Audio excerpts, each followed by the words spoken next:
Let's do this. Get ready for the Dirt Life Show.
Check, check, mic check. There we go. It's working. Okay, so I will do the introduction again. Welcome to episode 86 of the Dirt Life Show. Thank you guys very much for joining us today. We really appreciate it. Sorry for the technical difficulties. The application that we use for streaming, I'm just going to throw it out there. It's called, perfect. Hold, please. I wanted to do that to a guy that had a flat tire in a semi in the trailer because he didn't know. He just kept cruising. Welcome to episode 86 of the Dirt Life Show. I'm going to put these guys that we use Telestream Wirecast on Front Street because their application's been totally sucking today. So Google, please fix your shit. Thank you very much for joining us on this fabulous Monday night. We're starting the show over, so I'm going to redo the introductions that we just did. You nailed that first one too. And so we are in Phoenix, Arizona. We really thank all of the guys at Jeffries Performance for letting us come and visit them today. Jeffries Performance is one of the leaders in off-road builds across the country, but most notably here in Arizona. They do all kinds of cool builds like this build behind us here called Gotti. We're going to talk about that a little bit more in the show today. To my far left, your guys' right, we have Lindsay Geiser, professional off-road racer, like I said before, college graduate, and we're going to call her a creative director for many brands, man. She's worked for Rigid Industries. She's worked, obviously, with Jeffries Performance now, doing all of their creative direction. And she has many other clients that are very, very happy with all the work that she does. Welcome, Lindsay. Thank you. Hello.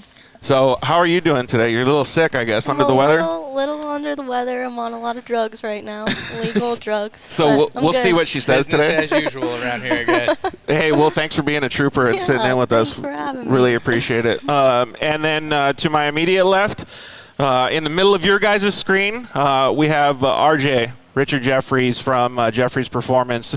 RJ has, I want to say, lived in normalcy through some of his tenure as an adult, and now he operates, like I said, one of the best UTV builders in the state of Arizona. RJ is a go-getter, to say the least. And, man, we're going to get into some really fun stuff with RJ. Maybe even Lindsay has some funny stories with some of the stuff that RJ's done in the past, but he's ridden wheelies in a side-by-side, which most of us haven't done. He's done all kinds of cool car tuning, and this car behind us is one of the fastest cars on the planet. So welcome, RJ. Yeah, hey, thank you. I'm gonna record that just alone. It's gonna be my ringtone. Just tell me everything good about myself. Right, you got nice shoes. Hey, you know what? One thing that I did know, though, because I do wardrobe change before most of the shows, I made sure that I didn't wear a black T-shirt because I knew you'd be all blacked out. Yeah, that's all we Yeah, wear. it's pretty much. If you go into our closet at home, it's not only that, it's myself and my girlfriend. It's all black, so we try. Johnny Cash all day. You know what? It just goes with everything, and it's slimming. Dude, I'm like a little propane tank with legs. So anything that's slimming for me, I just go with, because it's like medium husky season for me. So that's the color of choice. That's awesome, man. Well, I guess I did kind of do black. I got black shorts on, so. One of the things that Lindsay and I were joking about earlier is Ryan Edwards over at KMC keeps giving me long sleeves, dude. Because you're California. No, it's because he's like, oh, this is in my truck and nobody else is taking it. Dude, probably. Actually, I should give a shout out to them. So all of this merch that I've been wearing lately, you can go to wheelmerch.com. They got all kinds of cool stuff over there. KMC stuff, EFX stuff. I think they even got Rotiform and all kinds of car brands. So wheelmerch.com has all kinds of crazy cool stuff. Before we get into the show, let's kind of go over what we're going to talk about. Well, thanks to our sponsors. I just wanted to say we lost a really awesome person in the motocross world this past week. His name was Scott Sheik, professional dirt bike racer that I looked up to when I was a little guy. And it's really sad to see that motocross can be such a hard sport. But, man, he left doing what he loved. That's what his family posted. And we just wanted to give our condolences to his family, his Amy wife, their two stepchildren they had. And, man, motocross is one of the most loved sports, but it can be vicious at times. So if you guys have any will to contribute, roadtorecovery.com, road and the number 2 recovery.com. You can go over there and you can give donations to his family so that they can help pay for some of the medical bills and things like that. Scott was a very awesome person, and we're going to miss him for sure. A couple other things that I want to talk about tonight was something that's very familiar to both of you guys, and that's pivoting careers. It's something that's familiar to me because I've had to do it a couple times in my life, and I'm really interested to see your guys' transition from what you were doing previously to what you guys have now. So I want you guys to all comment in, too, to see if any of you guys in the audience have any similar stories, or maybe you even know RJ in his previous occupation, or Lindsay before she went to college or something. So it'd be cool to see some of those stories. Todd Zuccone of Evo Powersports. You guys know that dude, right? Todd Z. That's Todd Z, baby. And that's so my right-hand man. One of the best dudes in the business, man. Todd's going to call in at 5:30. We'll have a little bit of a chat with him. He's got his son, Jacob, I think is probably going to be watching this show. So welcome to him, or say hi to him, too. Ryan Edwards from KMC Wheels is going to call in at 6:15. And one of the things that I think is really cool about everything that they do over here at Jeffries is not only do they build some of the baddest machines on the planet, but they also do a very, very good job at branding, marketing, and media. And I think that's something that any of the guys, racers, side-by-side enthusiasts, can all get along with and really appreciate. So I'd like to talk a little bit about that today. And then the last thing I want to talk about that we always talk about on the show is family. A lot of you guys really rely and support your family with all of the things that you do on a daily basis. You communicate with your family, loved ones, girlfriends, whatever it is. So I want to make sure that we talk about that a little bit today. We share some sponsors and friends in the business, too. Oh. The guys at KMC Wheels. Best in the game. Yeah, best in the game. I think Gotti has some KMC Wheels on her, too, huh? Yeah, she's rocking some grenades all blacked out. You know, Ryan. What's special about those wheels, though? Honestly, those are off-the-shelf grenades. The only thing that we changed up, we went the black. Here we go. We'll give it a good camera angle. Now you can give a good description of her. Black center fancy. caps, and then we went ahead and blacked out all of the beadlock rings. I wanted to make sure it was all uniform. As weird Dude, as it even is black to say, bolts too. everything. Black Nice, top to dude. bottom. She And they looks pop. I mean, for an all-black wheel, it pops. nice and shiny. Yeah. Matches everything. That does look pretty good. So we want to thank those guys over at KMC Wheels, man. They've been a huge supporter of the show. That's why I'm always trying to pump them as much as possible. The way that I actually met RJ was through Justin over at Shock Therapy, so I want to thank those guys at Shock Therapy for being such a great company to work for or work with. Tomorrow, I get to actually go help, since Justin's not here, I get to go help with the live feed. There So, you go. That's been doing well. I think I got to applaud them on that. You talk about good marketing. Yeah. I think the live feed, I tune in it's like every Thursday. Sitting at your desk looking at it, eating lunch. Yeah, no, I love it. Favorite character is definitely Tube Sock Steve. Yep. I mean, how he doesn't have his own hit show right now is beyond me. Tube Sock Steve. Steve. Like, how does he not have his on own the show? Nickelodeon network. It's because he's R-rated, dude. Justin, if you're out there, put your eggs in that basket, buddy. Like, just push him because that's a gold mine right there. He's great, but everybody at Shock Therapy, I can't imagine a better company to work with when it talks. Dude, when we Mitch, talk about suspension. Mitch has tuned almost all of the shocks that I've had on my vehicles. Man, he kills it too. Yeah. You want to know what? Unfortunately, Mitch has tuned my shocks because every time I do something on my car, like if it's me, without fail, this is a true story. I remember I was in Glamis, and I called him from the hill. I was like, dude, I'm It sucks. out everything. It's not. I'm like, dude. And he had this real, like, you know how Mitch has that, like, kind of smug, like, swagger, like, he's so confident in everything he does. I pull in. He already knows the answer while dude. you're saying it. I walked out. He goes, I was like, dude, I adjusted the clickers. I'm all the way in. He goes, no, you're all the way out, dude. But So he already great. knew? Yeah, they're great guys. They're absolutely phenomenal company. Everybody there from Ernie and everybody in the shop, they have an amazing team. We already had a couple comments come in. Burke Forsythe said, RJ's Ascension has been fun to watch. It really has, dude. And we're going to talk a little bit about that today. Burke was my neighbor. So he's, Really? Yeah, he He's was my seen it neighbor all. across the street. So he literally saw He me knows everything? when I moved in. Yeah, he's seen it all. Hey, bud, coming in some funny stories. RJ walking out trying to get the mail in his boxers or something. That's bad news. He's probably got some stories for sure. Definitely some parties he's seen. And then David P says, Lindsay Geiser's in the house. Yeah, she's right over here, man. But this is a long time. we'll have to change his comment though, because we're actually in their house today. So,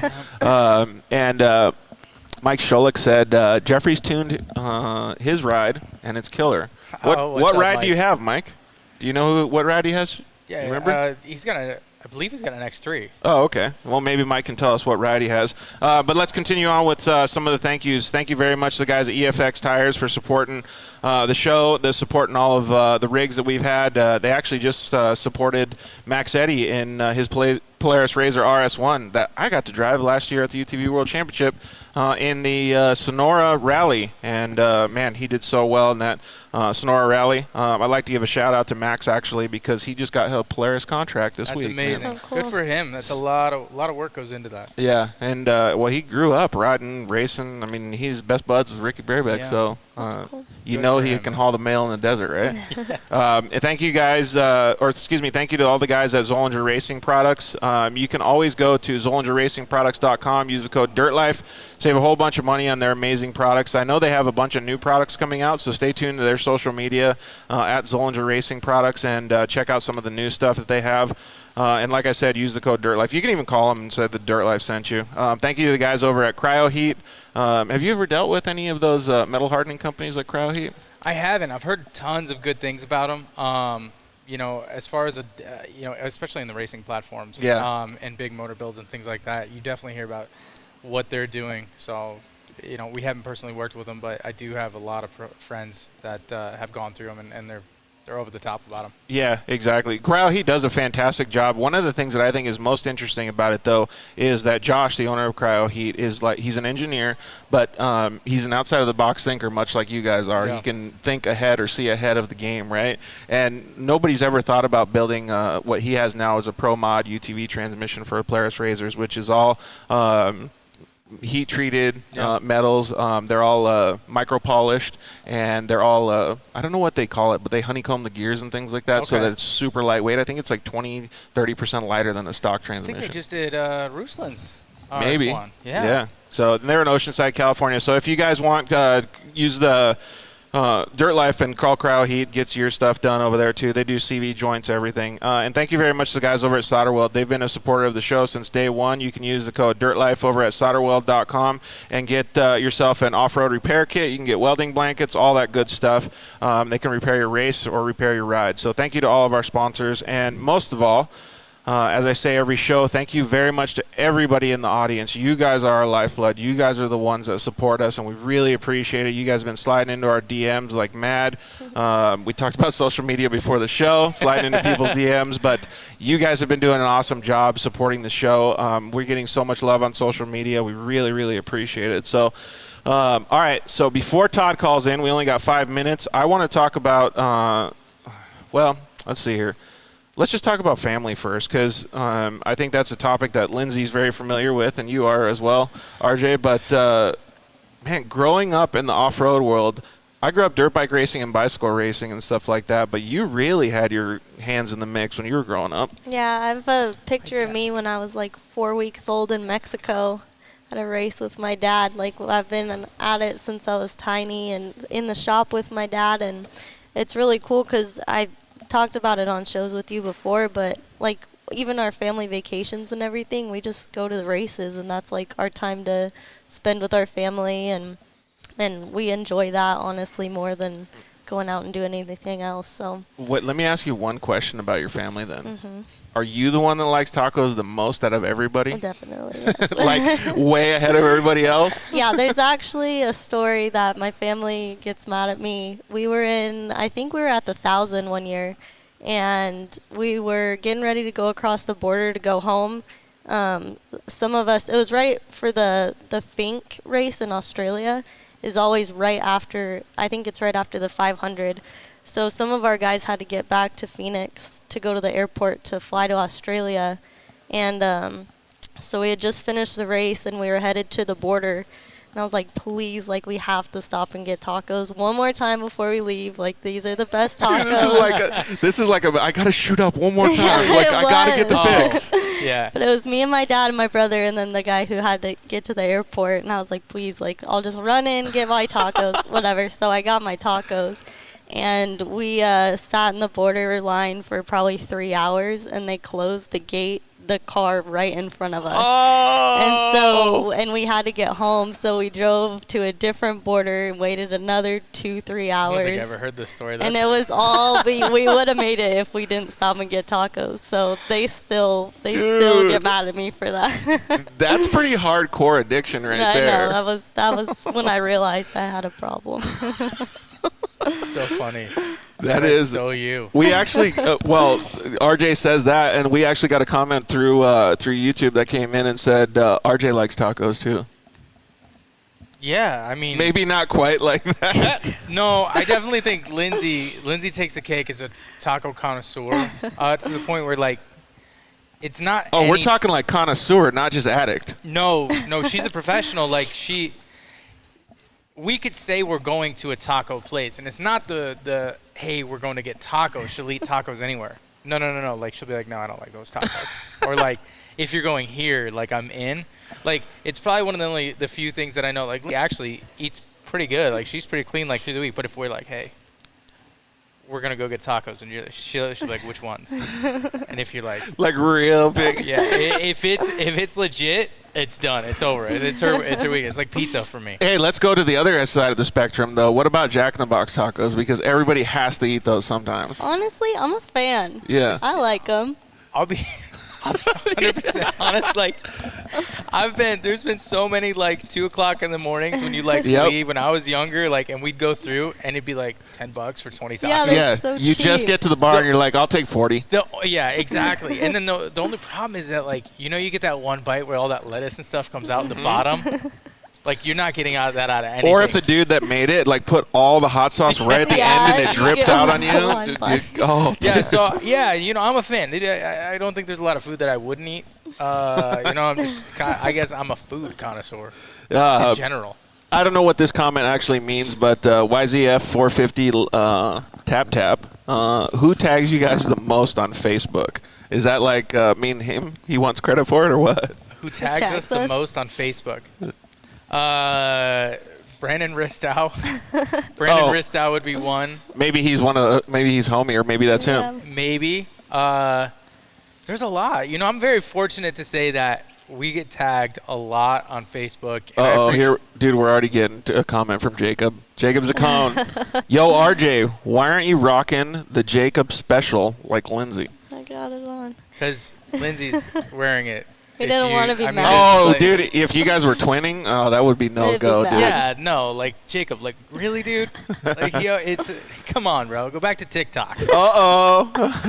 if you're watching and you TikTok, go ahead and subscribe to Jacob so he can get more followers. He needs to up his game? Yeah, well, he's got a Raptor, and he posts about his Raptor a lot, I think, and I think that's his TikTok game right there. So if you're following Jacob or you're not following Jacob, make sure you go and check him out. So speaking of TikTok, is that actually like a thing for the off-road industry now? Here's the deal. A funny story about that, okay? I told Lindsay, it had to be like a year ago. When it first came out, I was like, big. And like, she literally looked at me like I had like an abscess growing on my forehead when I was like, should we do TikTok? Really? And she's like, no, we're not doing TikTok. I know. I kind of feel like that too.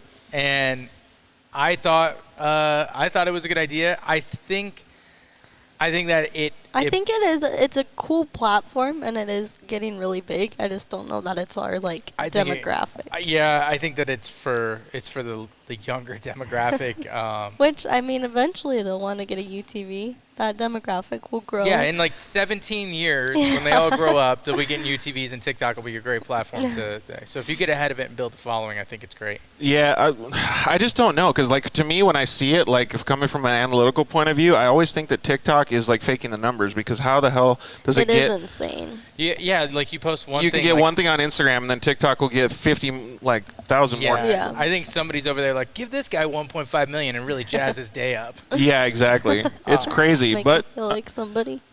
Who knows? But I still think it's pretty cool. That I don't know that I want to do that though. I'm definitely not doing TikTok dances. That's for sure. Like, I hope Todd and Jacob are here, because we're gonna have to give Jacob a call and see if Todd will use his phone to do the FaceTime. So Jacob, if you're there and you're by your father, please give him the phone so that he can do FaceTime with us, because it looks like the iPad wasn't working with FaceTime. There we go. Look What's up, Shakab? What's up, dude? How are you doing, Jacob? All right. So is your dad around by chance, or no? Is he still at the shop? Yeah, let me go grab him real quick. He looks like he's trying to call me on FaceTime, but for whatever reason it didn't go through, so maybe just see if he can jump on with us. So for anybody that doesn't know, I think everybody's heard of the name or the brick company Evo Powersports. What is Evo Performance? Evolution Powersports. Yeah. So what's up, Todd? What's up? I tried to FaceTime you. Yeah, we had a couple technical difficulties today. I tested everything, but, it's just like a race. When you go to the starting line, then all of a sudden a part breaks, but you've been prepared the whole week before. It's the same shit that happens with technology. Oh, God. Todd knows all too well about being overly prepared, and it's just not happening. It's crazy, right? That's our boy. Hey, everybody who knows Todd's Instagram, go just hit him with a heart. Yeah. Or like give him some praying love. hands. Todd's been having a rough month. The guy plugs. He's one of the hardest working guys I know, and it's been down to the wire for a week for a project he's working on. But he's we appreciate you being here, dude. 100%. I need a change of pace here. So how's things going up there in Colorado, bud? Going good. I'm still in a hoodie. It's still cold up here. Yeah. What's the weather? What's the weather like up there? Is it too cold to ride, or can you guys still get out in the side by sides? Well, so riding, So Jacob and I, this past weekend, decided we got some Sea-Doos, and we decided to take them out on the lake. The weather was 42 degrees. Oh my gosh. 42 degrees, really? Yes. Holy smokes, man. That sounds pretty gnarly, dude. Well, that's how bad we're jonesing for summer at this point. When's it going to be summer, man? I feel like Arizona started like a week we ago. We were got at the a lake month. last weekend, and we were sweating. You got to bring those no. Sea-Doos down here, dude. Yeah. Hey, so do you guys, either of you, I want to give Todd the opportunity to go last on this one. I want to see if Todd has a funny story about you guys, but do you guys have any funny stories about Todd? Yeah. Oh, here we go. One just popped into RJ's head right now. I got a lot of funny stories with Todd. We spend a lot of time together, but Hey, Lindsay, will you turn that camera a little bit? So This way? Yeah, just you know, towards me a little. I guess Just a most little. recently is we went up to There you his go. place, Good.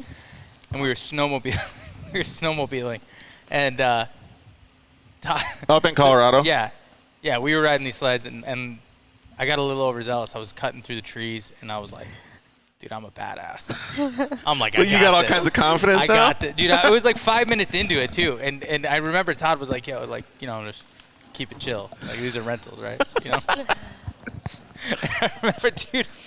I remember, and I see this tree, and I'm looking at the tree, and I can't stop looking at the tree. Well, one thing in Like a deer in snowmobiles, headlights? apparently you can't look at what you want. You got to look where you want to go.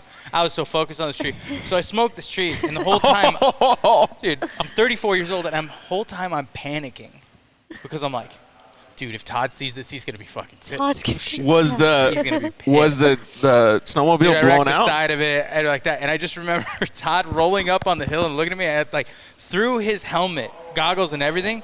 I could just feel the disappointment. But in his head, he's literally saying like, "This idiot." So that's my most recent story of like Todd and I. But we have a lot. We have a lot. Not a lot that I can say on camera. Yeah. What'd you say, Todd? I said I didn't care. It wasn't my sled. It was just a a rental. rental. So it was fine. Were those some gnarly trails, or RJ was just being an amateur? It was No, wide open field, I think. The whole Arizona crew did amazing. For basically just throwing them to the wolves and taking them backcountry. They did great. Look at him being all politically correct when you smoked a rental. Yeah. That was No, a we lot had a of lot fun. That was so much fun. If you Did ever, you get to ride one too? Mm-hmm. Really? Yeah, we all went up for our. Well, actually, it was just like a random trip that we all took. So all of us from Jeffries went up there, and we went snowboarding the first day, and then snowmobiling the next day. And I had never done either, so I was dead tired by the last day. But it was a lot of fun. How many days did you guys spend up there? we were there for what, 5 days? 5 days, Todd? I think. And so how many skis or how many sleds got wrecked? then? Just you? Just me. I think RJ was the only one. Which I'm thankful for, because if I would have put a bet with our crew, the 2 wrecking balls would have had. If Colin and Parker would have been my first bet, Yeah. that they would have. Oh, if you had money on it? Oh man, because they're wild. Yeah. They're wild. Hey, Todd, so who was the best rider on a snowmobile? Of the Arizona crew, it would have been Reese. Oh Yeah. yeah. Why, was he just Our off the chain? video guy. Yeah, He was good? Dude, he's just natural ability. Like on anything with a motor and a throttle. Like He's when he brings his dirt bike to Glamis with us, and it's like insane to watch him ride. Like we're just cruising in our 4 wheels and cage, and he's like flying over the top he's the of type us. of guy who like- doesn't even air down. Really? Runs a knobby, and then we're sitting. Where'd we go? We were sitting at the swing set. Mm-hmm. And he's like, I think I'm gonna hit it. I was like, all right, yeah, right. All of a sudden, he just sails it over us. But, Really? yeah. And Todd's a lot like that too. Like if you get Todd in a car, he'll send it. Actually, that's a good story. Todd, do you remember the first time you test drove a car for us in Glamis? What car was it? Yeah, I do remember that story. So here's the deal, right? Todd doesn't test drive I wanna cars. hear his I version, think you don't though. test drive cars. It was either that moment or prior to that. But like I was like, hey, dude, like this car, like, can you just go test it and make sure it's it's good? It was one. Let's hear his version of it. Should we let him tell it, or you want to tell it? I mean, I've test driven some vehicles before, and, and it's not fun when the wheels come off of like a customer's vehicle. And it was like right outside of camp too, wasn't it? Dude, and I don't know what a soldier. But so the point, the thing is that I've had this happen before. And so I just make it it's my personal thing. I don't test drive other customers' cars because I've been in them when wheels fall off. Well, when RJ asked me to test drive this car, I'm like, yeah, it's RJ. I'm like, I can't be for everybody. There's got to be an exception to the rule. Nope. Well, nope. I just happened, the wheel just happened to fall off. Who's the dude that tightened them? What? Who's the dude that tightened the lugs? It wasn't that. It was a manufacturer defect.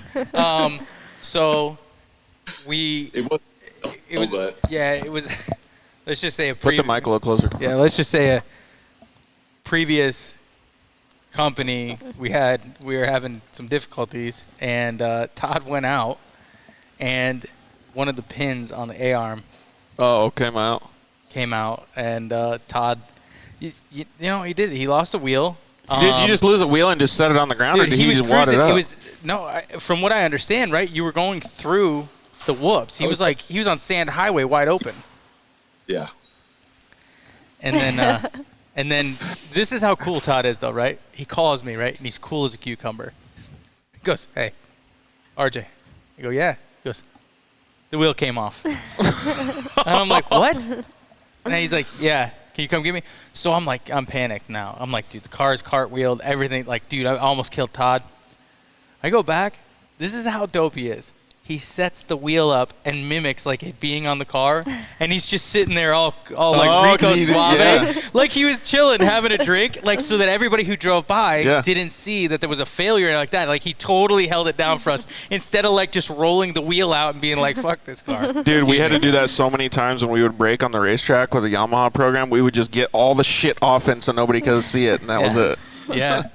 So Todd's a ride or die, man. He's. I think from that point on, I was like, dude, anything this guy needs, I'm in. Hey, so I think you should change your slogan on Instagram to Todd Zuccone, cool as a cucumber. It's fitting. It is. He's cool under pressure. Is Jacob cool under pressure as well? No. We got to get Jacob cool under pressure. Yeah. Look at the man, the myth right there. I got to give it to Jacob, though. He had another test session. We went out night testing and getting all the Baja design stuff, like all dialed in. And he had a great test. For not having logged a lot of miles in that car, he really looked really comfortable. So I'm excited to see him in his next race, and he's grown a lot. So, I probably take that back. He was a little bit in the beginning of building this race car and all that. He was a little bit kind of like eager, I guess would be the word, like anxious and nervous and this and that. Now he's got it dialed in. He's grown a lot in the last year. So, he's definitely not his dad, though. He's definitely not cool as a cucumber. No. He's more like spicy, like a chili. You want to know cool as a cucumber? This guy, if you go on YouTube and type in Todd Zuccone or Evo MS or Evo Motorsports, he does 200+ in Porsches. Dang, dude. Yeah. I got to see this. Dude, it takes a lot to rattle him. Hey, so what's the next race that you guys have, Todd, with the family? Next race is going to be Vegas to Reno. That's Big one. Yeah, that's going to be cool. So you guys excited? Yeah, I think Jacob and I and we're going to split the driving duties. So we're going to most likely I'm going to start, and I don't know, maybe RJ's going to ride with me. Who knows, right? Dude, I'll jump in. I'm in. We'll show them what the older men can do. Yeah, dude. We're going to take it. Can you run like an AARP number behind us or something? Dude, if we should put a bet, if we get a better lap time than them, or we take it home, like they got to do all the prep or something next. Yeah, have a competition internally. Yeah. That'd be pretty cool. Hey, so Todd, we had a comment come in that said Todd the Goat. So that's a pretty cool comment for you, bud. He is. So it's pretty neat that you guys are going racing as a family. We started talking about the family vibe, and Lindsay kind of started getting into it a little bit with her family and how they like tacos and stuff like that. But since you guys live in Colorado, is it a little different for you guys? Are you guys more sandwich oriented up there? Todd's Pizza. I'm gonna plug. Oh yeah. I'm gonna plug right now. Yeah. Makes the best pizza. Todd does himself. Todd like makes the pizza? best pizza. That's why we went. Like everybody thinks like I wanted to go see. This is the fun fact of the night. Everybody thinks I wanted to go really see good. snow. I went for Todd's Pizza, and he can attest to that. I've been talking about it for like a year since the last time I went in. But Zuck's Pizza, follow him on Instagram. It's gonna be his new thing.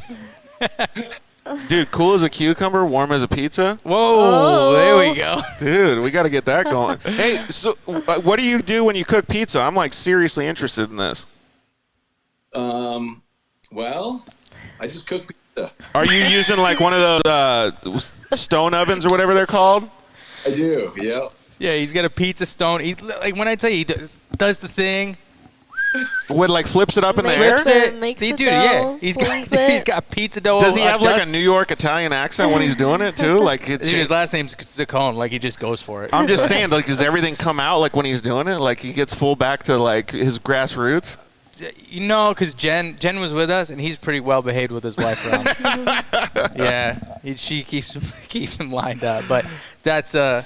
If you want a fun fact, Todd makes the best pizza. I would probably say that is my favorite.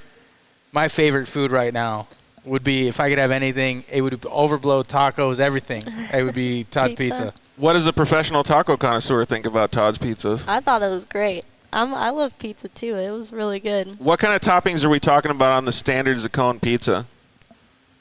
Sausage. It's Dang. Todd's favorite. Dude, it sounds pretty good. Is it like a... As soon as it came out of my mouth. do you want me to make that the audio clip so you can? Well, I'll cut it out of the audio and just send it to you. I'll text it to you. So whenever he calls you, it just says sausage. I feel sausage. bad. Everybody tuned in to talk about like motorsports and UTVs. We're over here talking about Todd's sausage pizza. Sausage. Dude, we like to get. Sorry for everybody out We there. like to that get behind thought the this is going to be scenes. a really interesting one. Hey, so Industry. all right. Well, let's get back on track then. But fun fact, thank you very much for sharing that with us, dude. You guys helped with at least a project that was close to my heart with an RS1 that we built for the UTV World Championship in, what was it, late last year? So that was how I kind of got introduced to you guys from Justin over at Shock Therapy. So I wanted to thank you both for that. But I wanted to go above and beyond that and see if Todd can answer first, and then maybe you and Lindsay can answer.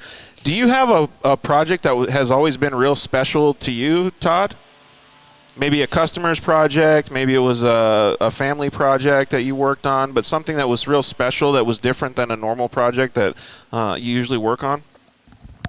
I mean, I have a lot of pet projects that I take on that are kind of all special, but I mean, I definitely have to say, you know, with the car that, you know, Dave and I and Jeffries crew put together for Best of the Desert. I mean, yeah, the car that we built for the Gold Rush show. That was a really cool car. Well, it's still really a cool car. How many miles are on that car now? Because it's still pretty fresh, right?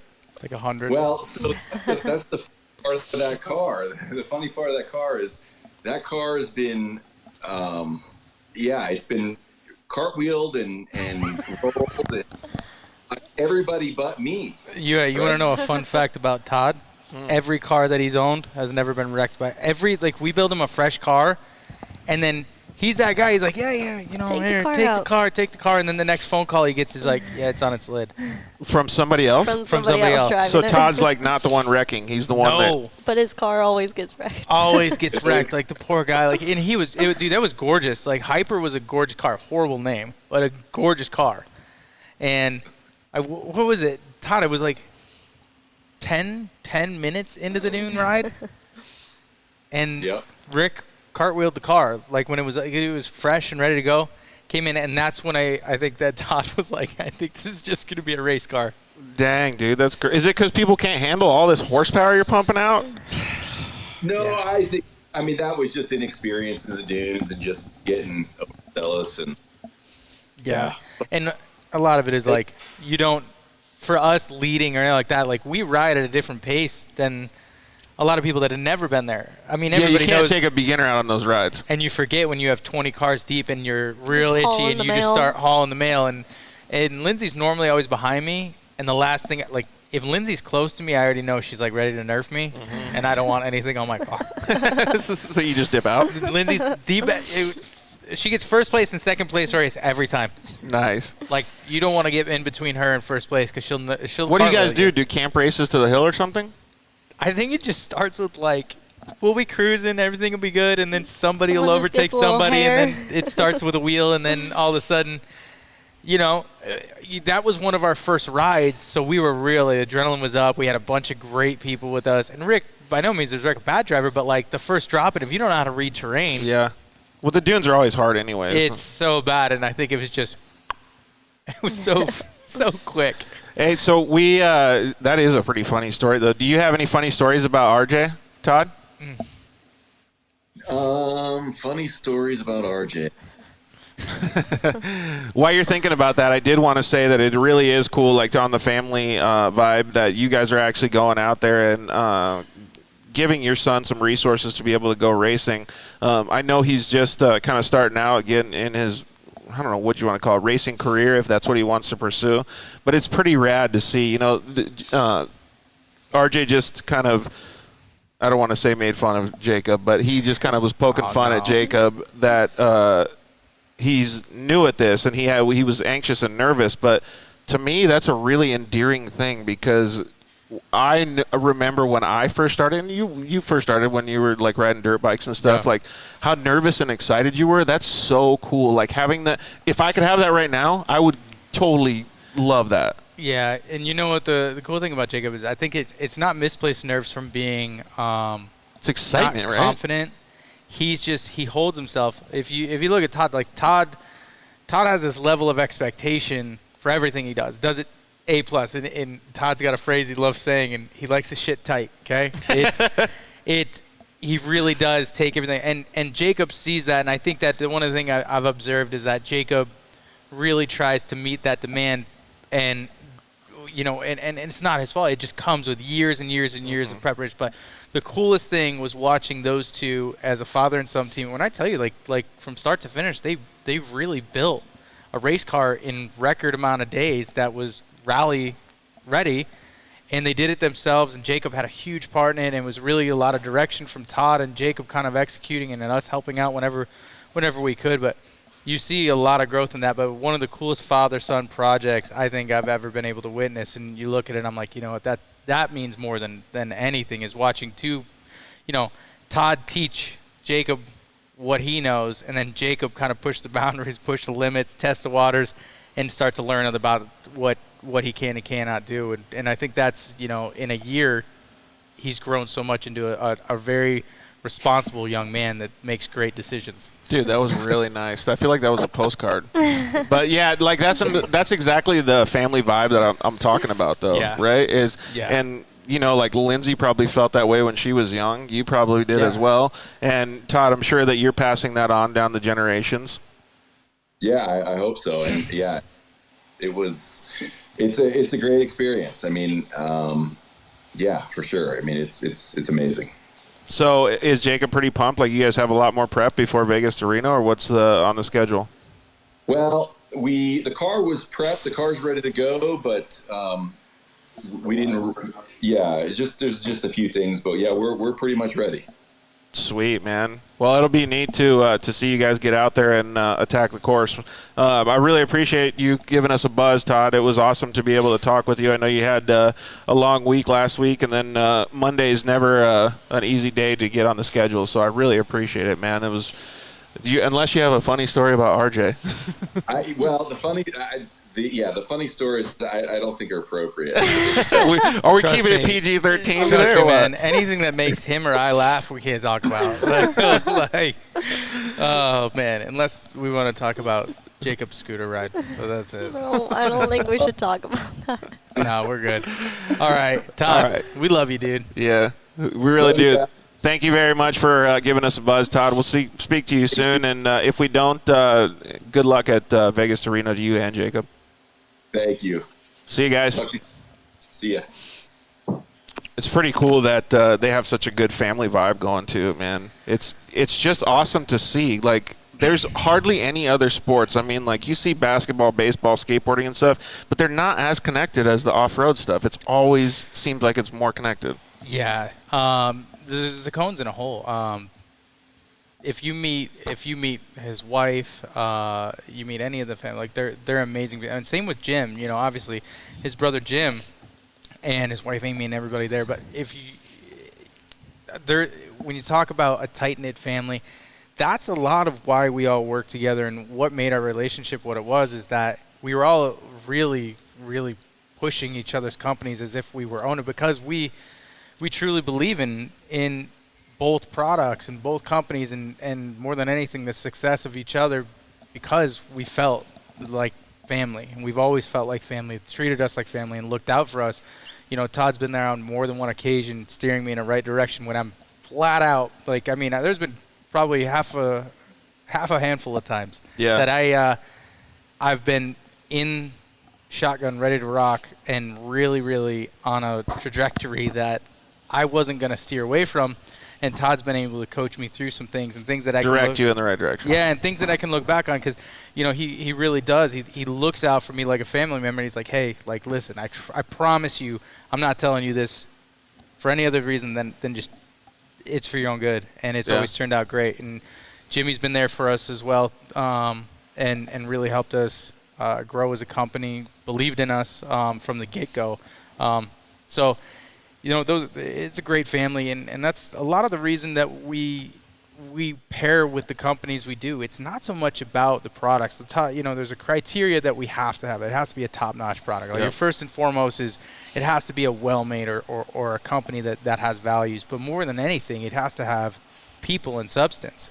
Yep. And that's what I feel like our biggest success has been really teaming up with people that have like-minded but look out for you and have a family atmosphere at the end of the day. Guys that you enjoy going to dinner with or hanging out with, not that you want to get them out the front door because you don't want to answer any more questions. Yeah, exactly. And that's kind of like, you kind of got ahead of me a little bit, but that's where I was going to lead the whole family thing is that when you talk about how you grow up in off-road, whether it's motorcycles, bicycles, off-road trucks, side-by-sides, it's so many times it ends up leading to like a business endeavor, and now you have a business family and an extended family, and it just keeps growing and growing and growing, and you really see all the love and passion. Yeah. You know, I think Lindsay can probably attest to that more. Yeah, that's where I was going to circle back around is. Yeah, Lindsay's family, you know, her father, Jeff, he's a man of few words, very few words, and when he does have words, they're normally. You want to listen? Yeah, no. They're usually not nice words. They're not nice words. Jeff will never, like, he's very few honest. And direct. Won't make you feel great, but he's got one of the biggest hearts. Yeah. You know, Corey, her little brother, Race, and obviously Rick, and those guys over there. They run a top-notch operation. Obviously, they're the stronghold in trophy truck racing. And Lindsay's work ethic, you can see, is a direct, derivative of that. Like, Lindsay doesn't leave at 5 o'clock. A lot of us, we taper off. 4:59. We fizzle out because we have, like you said, like, I want to get home and see Jesse or this and that. Like, Lindsay is 100% committed to not just her clientele. Like, her clientele gets the best of her, but she's committed to success, and her work ethic is unmatched. And that is and correct me if I'm wrong, that is Jeff. Yep.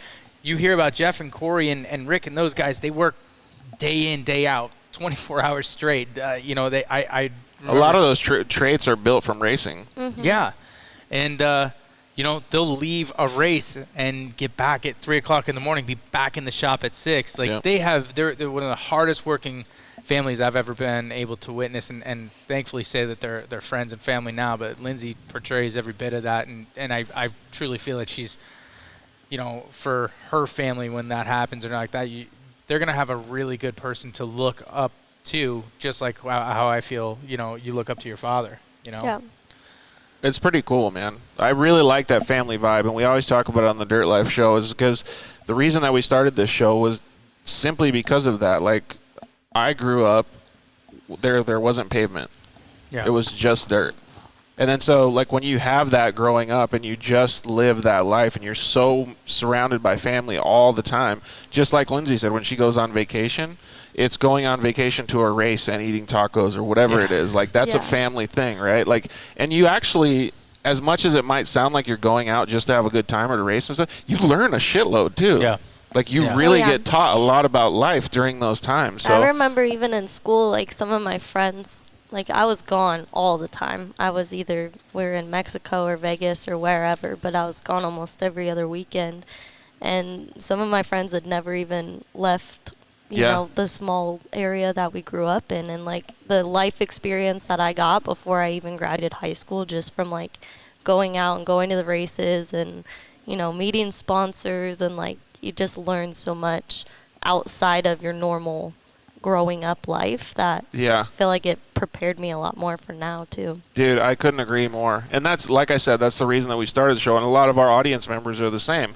They don't clock out at 4:59 or 5 o'clock. They work until the job is done. You know what I mean? And I think that's the same thing that makes you guys excel at your success rate in business, which we'll talk about a little bit more maybe after the commercial break, is you guys don't give up. You guys make sure the projects are done. You make sure they're detailed. You make sure they're done properly, and do everything that matters to the client. You know what I mean? Or even if it's a personal project. So it makes a huge difference, and I think a lot of it stems from the family atmosphere that you grow up in and the dedication to being able to, whether it's finish a race or make it home or whatever it is. When we always talk about, Lindsay probably did this more than any of us sitting here. You get done with a race and you have that debrief on the way home. I mean, it's 8 hours usually in a trip, right? That's the average. Like, you could talk for 8 hours about how you're going to get better. Yeah. It's I could only imagine the stuff that happened in the truck rides home with her family. It's like he said though too. My dad doesn't say much, but when he does, like it hits you, and he definitely he's very talented at what he does, and he knows a lot, and so I always listen. But yeah, I definitely look at her being all humble. Those. She's talented too. We know this, man. No, Lindsay's top notch, and you know what? Like you said. I couldn't imagine if Jeff, because when he does get hot, like it's like a fire. Yeah, I almost like that version better because like it's actually really funny to me. But amazing dude, and you guys, you know, Lindsay. There was actually one point. Is Jeff or RJ gonna get a call from Jeff tomorrow? No. No.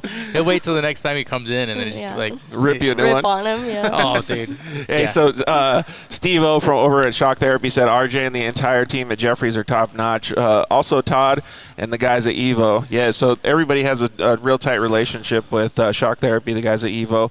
A lot of the really, really good tuning stuff, man. When I saw you guys, the accuracy and the tuning and the different things you did, the RS1, I was like, Jesus Christ, man, this was so easy. Like, it made my life so easy that you guys were so on point with the stuff that you did. You know, that's all thanks to Todd. Todd's the one who creates those files, and a big part of our business is executing those products. And the reason that they incorporate into our business so well, why we do it, is because of it's all based off of safe, reliable, and the ease of doing it, right? So, you know, I feel like there's two different ends of the spectrum. You can strap a car to a dyno and fine-tune it and things like that. And this dyno right here behind us, you mean? Yeah.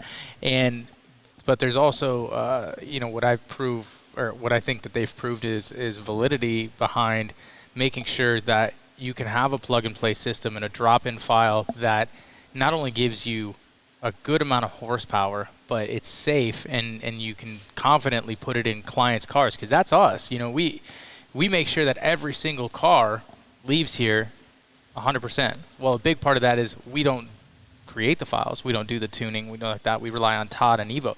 I've never had an instance where I've second-guessed loading a file into a car that this isn't going to be. Business partnerships are always difficult because you got to put all your trust in that other person. 100%. And that's why we trust the Evolution Powersports products, is that we know the type of R&D that goes into it. You're not talking about these guys go out to the desert for an hour and they're like, oh, yeah, that looks good, this and that. It takes months. And a lot of people get upset with them because they're like, when is it coming out? As soon as the car's coming out, when is it coming out? When is it coming out? Even if they come out with, case in point, the 21, there was only a certain amount of cars that they were able to do. They were still, half the people were upset. But they, as far as Jim and Todd, will not release something unless they're 110% sure that it's been tested in high elevation, low elevation, hot, cold, everywhere. Because somebody who buys a car in Arizona might decide to go to Colorado and ride at 10,000. Even if you're in the valley, like in Phoenix or something, and you go up to the cinders, it's a little bit different, right? You're going up to I think it was 8,000 feet up there, or you decide to go to Mexico. these guys have to make sure that those tunes are completely valid, and that's why I feel like their business has been extremely successful in that retrospect, and it's made us just as successful. Dude, being able to push those. Having good partners always helps. Hey, so we had a comment come in. We might talk about it a little bit more. We're going to go to commercial break in a second, so maybe you can give me your Cliff's Notes answer. And it's from HXN T3R. Says, what's coming in the future for Jeffries Performance? Custom fabrication, race team, branching out into different vehicles. Yeah. I mean, that's a really broad question. So it's probably something we can do on the way back. That's probably a long-winded answer. There's Yeah. a lot of stuff coming up. We overachieved. I wouldn't say overachieved. We met and exceeded our expectations for 20 and 21. Yeah. So the past couple of years have been pretty successful in the business environment. We're very fortunate to say, and that's all a direct relation to the clients that we have, the trust that they put in us, and we're blessed to say we're at that point. But we have, we've kind of realized that we can set our bar a little bit higher for us, and there's a lot of things that we have, kind of irons in the fire that I'm excited for. Dude, that must feel gratifying to both of you guys. Yeah, we sat down. We had our 1 year of Jeffries Performance in August of last year, and we looked back and we were like, how was this only like our first year of business? Like, it was insane. That's so cool. It was really cool. We were really blessed, especially from the start of Jeffries Performance and the beginning months, and even a couple weeks prior to that, there was a lot of time. And when I say Lindsay's been there for me and with us, and Jeffries Performance would not be what it is without Lindsay Geiser. Like Lindsay, LG Creative.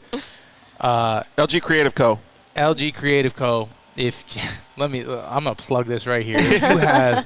If you are a racer, you are a business. If you're anybody that's looking for social media marketing, your web presence, graphic design, T-shirts, anything like that. If it involves your business growing, I can tell you this: make one phone call to LG Creative Co.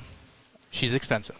I'm a little behind. She's right expensive. Now. She probably isn't taking on much. So get on a waiting list. But I can attest that Jeffries Performance, what we look like, how we look like, what we produce, everything from start to finish.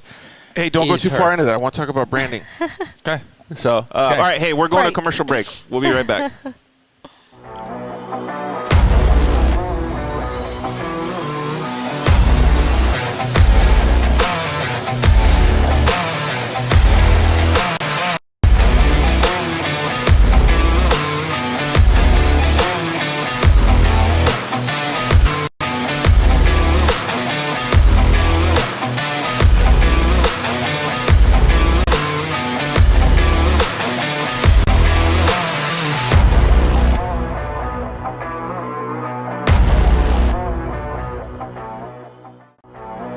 Shock Therapy, the premier UTV suspension tuning company.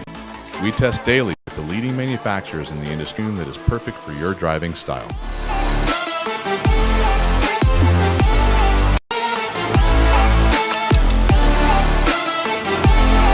Visit shocktherapist.com to improve your ride today. Shock Therapy. You ready to test these tires out? I was born ready. Let it rip.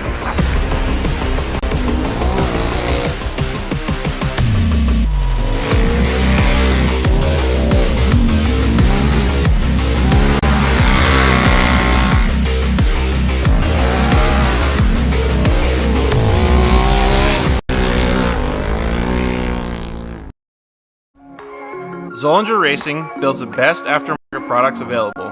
Products for your UTV or snowmobile, including billet radius rods, billet tie rods, billet steering knuckles, billet steering racks, alternator kits, and much more. All manufactured in the United States in-house at their headquarters in Nibley, Utah. Travis Zollinger and his team test in social media at Zollinger Racing Products to see our products in action.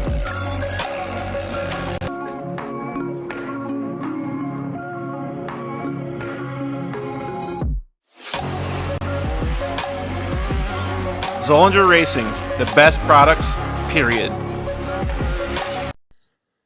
Yeah, finally, we got Lance from Solderweld in the studio. Thanks for coming down, bud. Hey, why don't we just record a commercial now? Yeah, why not? So good to be here, man. It's been a lot. I've been trying to get down here forever, and I wanted to talk about the off-road kit. Dude, I love those things. I got it in my pack. Yeah, we're running hundreds of vehicles now running them, whether it's a UTV or some guy's got it in a backpack on his motocross. He's got everything he needs to make a fix right there on the fly, out on the trail, or in the desert, whatever it is. Well, since I've already used one, I kind of know what to use it for, but explain what it does. All right, so let's pull let's say a radiator. You get a random rock chip runs through as you're racing. You get a rock chip in a radiator. You got to fix it right there or you're out of the race. You can patch it up. You can patch it up. It's all good. Heat absorption putty, so it keeps you from getting burned, number one, as well as keeps the heat from traveling. So it's really nice. I've used this not even to fix anything, so that stuff works so good, man. Listen, it's easy. It straps in nicely so that you have everything you need in one little place, and you don't have to carry a big bag in it's the like a first aid kit for your vehicle. Yeah, Chase trucks have it as well, so that if they need to make a fix on the fly, they can get it done and get it done quick and get you back in the race. Dude, those things are so cool. All right, so it's at Solderweld on Instagram,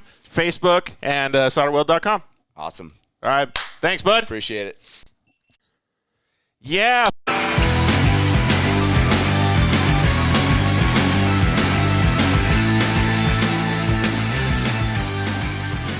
Yeah. Welcome back to episode 86 of the Dirt Life Show, live from the headquarters of Jeffries Performance in Phoenix, Arizona.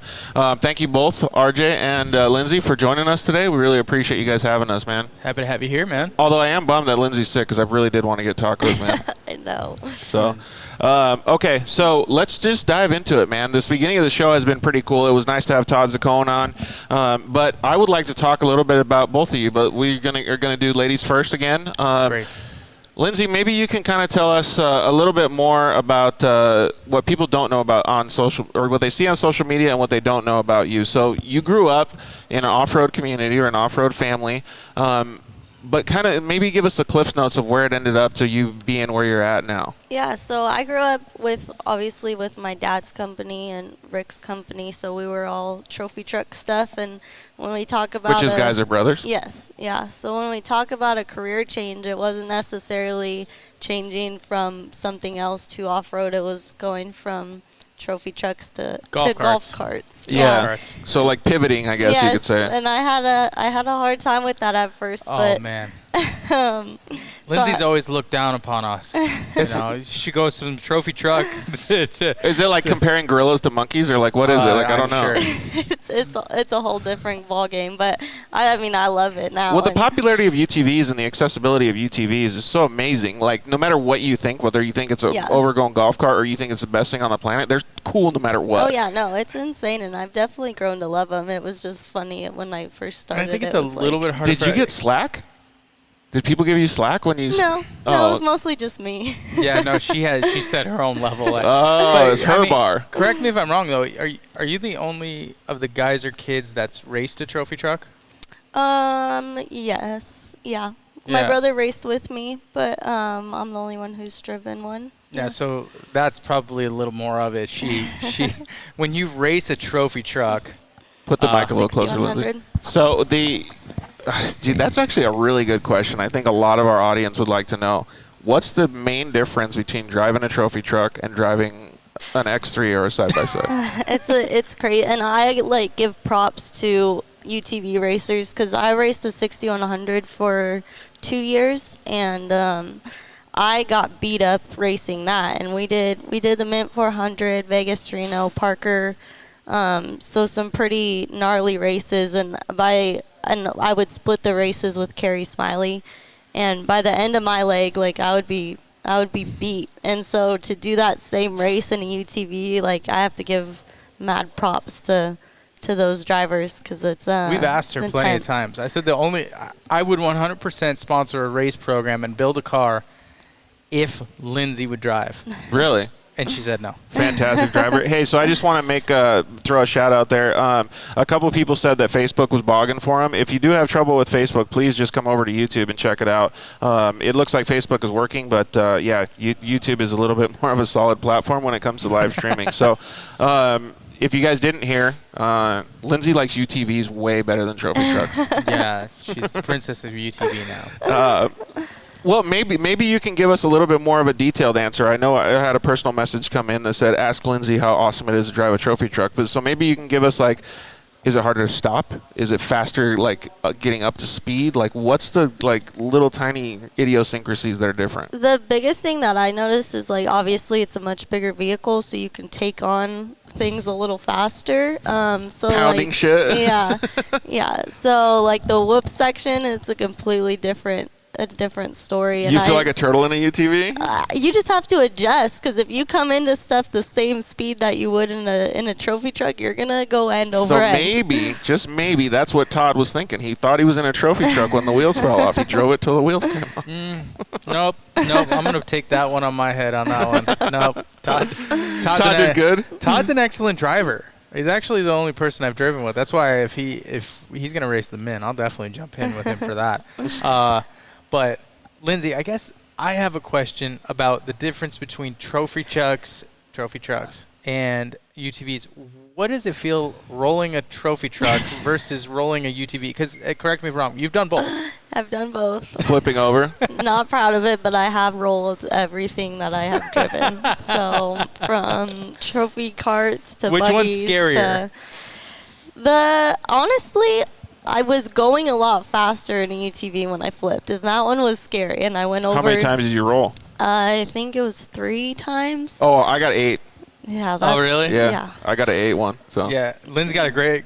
Was it the 360 GoPro 360 in it? And you just see her, and she looks like she's in a washing machine. Really? That was bad. Was your head all scrambled after that one, or no? It wasn't. I was pretty good. It was all built out, so it was fine. RJ's over here like, nah. Did you see her after it? No, he wasn't I didn't there. know until later on. No, I Probably didn't the tell last you. phone call that got made. Lindsay, John Lewis commented in and said, ask LG how awesome it is to wear Crocs. I love Crocs at the dunes. She's ridiculous. At the dunes, it's like literally the best option because No sand. Yeah, Like you the just- sand falls out. You have airflow. You can wear socks with them. There so you go, don't Cody get it in Sanders. F your toes. Uggs, dude. I'm not into the Uggs. Crocs are great at the dunes. Yeah, I wear Uggs. I saw a dude today, and honestly, I'm not trying to be offensive to the dude because I thought he was like the awesomest dude at QT today. So I will roll into the convenience store. He's got a pink shirt, white shorts, and like a pink button up, and the brightest pink Crocs you've ever seen. However, they weren't like looking like girl Crocs. They had traction on the side like a fucking BF Goodrich, dude. And he had them in 4-wheel drive. Like these must have been like He the was strapped on the back, He ready was to on the the ride. back. manliest pink Crocs you've ever seen in your life, dude. Like I don't even know where you buy those. Yeah, I've never seen those. They had tell you. they had full side knobbies on the whole thing. It was pretty badass, man. So yeah, kudos to the Crocs and F the Uggs, Cody. All right, so growing up and having those opportunities, where does it kind of take you? You learn a lot, and then you want to go to school. Like, how does that all transpire? I hated school, but Same. I did go to college. My mom went to college, and she's a very My mom went to college. successful lady. But no, I just wanted to go. I didn't like the school aspect, like the social part of it really. I was just very like, and like we've talked about, the racing community is really like a family, and I got so used to that aspect of everything that when I went to school I was like, you guys are lame, like you guys don't like to do the stuff that I do, and you don't like to go to Mexico or Yeah. ride dirt bikes or whatever. There And is a so- big disconnect, right? yeah, and so I didn't really find those connections at school like I did at the races, so I just would prefer to do that. But I did like learning, like I was a nerd, I did really well in school, and so I went to college, and I knew that I wanted to do the kind of marketing, branding thing. So I went and got a degree in visual communication, which is basically what I do now for a living, and it's really cool to be able to combine like the stuff that I went to school for and the stuff that I enjoy doing like in this industry, and kind of bring the two together. It's almost a perfect match, though, because you learned that the whole time growing up. Yeah. So you see gaps, you see what did it good, who did it bad, like Exactly. everything. Yeah. That's So- that's pretty sweet, man. And RJ, I kind of feel like she's being a little bit humble because she's like really smart, and she was saying that like she got good grades and hated school, but that also leads to extra effort because you just want to get out there and get to work, right? Yeah. I graduated in 3 years, just under 3 years, just to get out. And then right when I got out of school, I worked for Rigid, and it's funny because that was actually an unpaid internship that I went and did, and now it's probably been 3 or 4 years, and Rigid just hired me on a couple months ago to do some social media stuff. So As a to see consultant? that, yeah. Dude. So to see that kind of turn around and be Full able circle. to, yeah. So that was a cool moment for me, but That is super cool, man.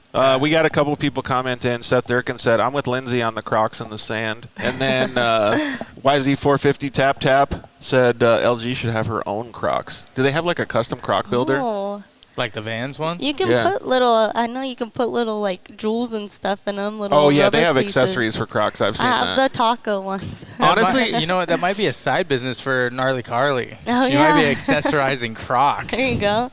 Might have to hit her up on that. Yeah. why is she good at doing little accessories and stuff She does like that? a lot of hats. Yeah, She plug does, like, for custom Gnarly Carly. hats. She makes all the girls really, really dope custom hats and like I have like 90 of them at this point. yeah, I even started getting a collection. Yeah, so shout out to her. That was a great small business right there. If anybody's looking, if you have a business or you have an idea or you want to get some custom stuff done for your girlfriend or for yourself, Gnarly Carly does some really, really cool stuff. Gnarly Carly sounds like a pretty cool What's name. up? Hey, so we have good old Ryan Edwards from KMC Wheels on the line. What's up, Ryan? How are you, buddy? What's happening? I guess I was having some technical difficulties. Hey, dude, it's probably us. Our technical night has been just been like, rough. yeah. Lindsay like Who got, was the tech masters over there? dude, I don't know. Well, Lindsay was Well, hooking yeah, up I the was tech gonna earlier. say you called me the tech master earlier, but apparently I didn't pull through. I think I gave you all the good tech goodness, and it got taken away from me. But hey, what's going on, bud? How was DP4 this weekend? It was fun. It was fun to race at night and, get behind the wheel. I actually finished, so that's always fun. Hey. No ball Not joint breaking things issues? anymore. No, we're done with that. Right on, man. So was there a lot of people out there? Was there a lot of people in your class? Yeah, I think actually the production turbo class was 30 people. Nice. And then I think there was like 80 cars overall. It was a pretty good turnout. Dude, Lindsay, you can probably attest to this. Like, all of these races, these local series, like everybody's getting such like record numbers now. Oh yeah, no, it's insane. I think people are excited to get back out, so everyone's just going to whatever they can, which is really cool to see it still booming after a year of being kind of shut down. Hey, so we were talking the difference between trophy trucks and UTVs now, but you got to give kudos to the UTV guys because they're the ones blowing the numbers up. Yeah, that's true. Yeah, they're keeping it alive, that's for sure. Yeah. Hey, Ryan, did you see this blue car behind us? It's got some pretty sick wheels on it. Yeah, I think that car is pretty fancy if I recall. Have you ever seen this car in real life or no? I've never seen it. I've seen some really good pictures of it, but Hey, I'm telling you, we're going to get into it. We're going to start discussing this car in a little bit with RJ, but I'll just like preface it a little bit. I saw the carbon fiber dash, and I just like literally my tongue fell out. It was so sick. yeah, that's the Gucci mobile right there. Dude, it really is. You know what though? KMC came in hard for us on this one, and but Ryan always does. You've been a great adversary for all of us in UTV and with whatever brand you have. I mean, it's been amazing.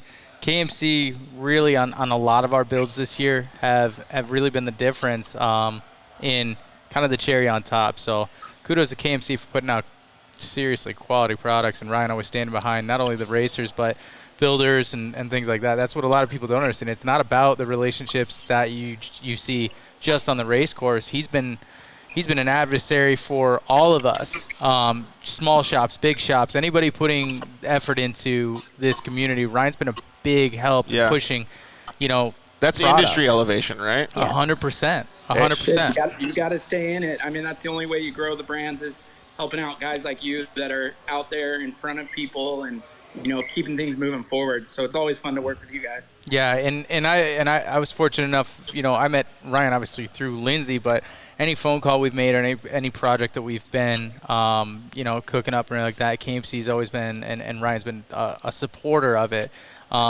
And that's hard to do. It's hard for people to buy into your vision and want to do that because everybody wants product. Everybody wants something. I can't. Well, if you do want to, I can't imagine Ryan's phone. He's probably got like do not disturb past like 5 o'clock, and like it's how many. So who probably hits you up? I'm gonna have to be a two phone guy here real soon. Dude, Christian Serapis, 11 p.m. You should hear the stories. Christian Serapis, dude. I can't imagine. It's not even like one word. It's a paragraph. All right, so who hits you up more, Serapis or Corey Geiser? I think Corey Geiser is the first one I've tried blocking. Corey's got him on every social aspect now. He's DMing him on TikTok so at this point. So he goes from text messaging, doesn't get an answer, goes to Instagram, then goes to Emailing Facebook. him. Instagram, I did all of it. Emails. Oh, man. Well, Ryan, we appreciate you and everything you've done for us, but the KMC and the Wheel Pros guys, they've been phenomenal to work with, and it's always been a really, really good addition to anything we've been building. Hey, so I had an idea, and I think Ryan can get behind this. They have such a cool lobby and shop here, Ryan. I don't know if you've ever been here and check it out. No, Ryan, you haven't been here. Next time I come to Arizona very often. Next time I come to Arizona, I think maybe we should get a little wheel display and put it out front in the shop, dude. It's pretty badass. That should be like ground zero for our sales right there. There you go. The amount of product those guys pump out over there. Oh, talking about product and pumping it out, you can get all this apparel, this KMC apparel. I don't know if you can get a camo hat because that thing looks pretty official at that one's sick. at wheelmerch.com. So go over there and check it out. Just don't give Lindsay your login because then you'll have like $1,000 bill. I behaved. Yeah, hey, to be honest, when she was like, hey, do you guys want anything from KMC? She literally limited us to one article apiece. Oh, okay. It's like Ryan will yell at me, won't let us order anything else. But we appreciate Man, it. I do this? Like, I don't know if this would be good, but then I'm like, you know what? It's Lindsay. If it was Corey, It'd be a different story. That's hilarious. Oh, man. Hey, so we had a couple comments come in. I'm going to give Cody's comment first. So Cody said Ryan Edwards needs to get back on that Yamaha. LOL. Oh shit, that's OG days. Dude, what happened to your Yamaha? Did you sell that thing? Sold it and went to Australia actually. No way. Yeah, I sold it for like 25 grand. What? And put it on a container and shipped it to Australia. That thing was pretty official though. There you go. Yeah, that thing was dope. Supercharger, everything. Like it had everything you could do to it. I guess I got a question for you. So racing for you, what do you see in the next year or next season? What do you want to do with it? I think the biggest thing with me personally racing is just being involved with everyone. Yeah. It gives me a different, perspective. Like I can sit behind the desk all day and watch you guys do this stuff, but to actually be out there and involved and, the content we get from it's next to none because we're in the pits. We're lining up with Dustin Jones. Like it's a whole thing. Like I love the win, don't get me wrong, but it's not about that. It's about just being out there, rubbing elbows with you guys and, giving us some street credibility. Are you enjoying the class? I absolutely love it. The stock classes make this so much fun. Like, yeah, I'm gonna dust off the car back here and take it to Glamis, I think in 2 days, and go out and do a photo shoot. So it gives me the opportunity to go race and go out and have like a dual sport your Dude, car. It's so cool though. Like that rally class to me is like the best, dude. I think rally's great. I really do. Well, the coolest part about it is like I can log into my Polaris account, order the parts, and have it racing in a week, and then like parts from you guys and other partners that like if I built a car ground up, I can't get those parts. Yeah, I have to build them or I have to like make multiples. So having it so accessible and so easy, it's a no-brainer. It's like racing a dirt bike almost. You just prep it, oil change, filter, maybe an axle here and there, and back on your way. Dude, and Ryan, Todd Zuccone just commented in and said, "Thank you, Ryan, for your support. We really appreciate it." Damn, those guys killed me at the last rally race. So, hey, so he was telling me about his results at DP4 this past week, and I think he said 6th in class or something. But overall, what'd you get, dude? You were like killing overall. I was 3rd in class and 12th third, overall. Dude, Dang, congratulations, awesome. Man. Thank you. It was pretty fun. And for like the first night race to do all by myself, and my brother in the passenger seat, never being in a night race, like I felt like we did pretty good. How did you feel like your pace was, dude? Because that seems pretty fast.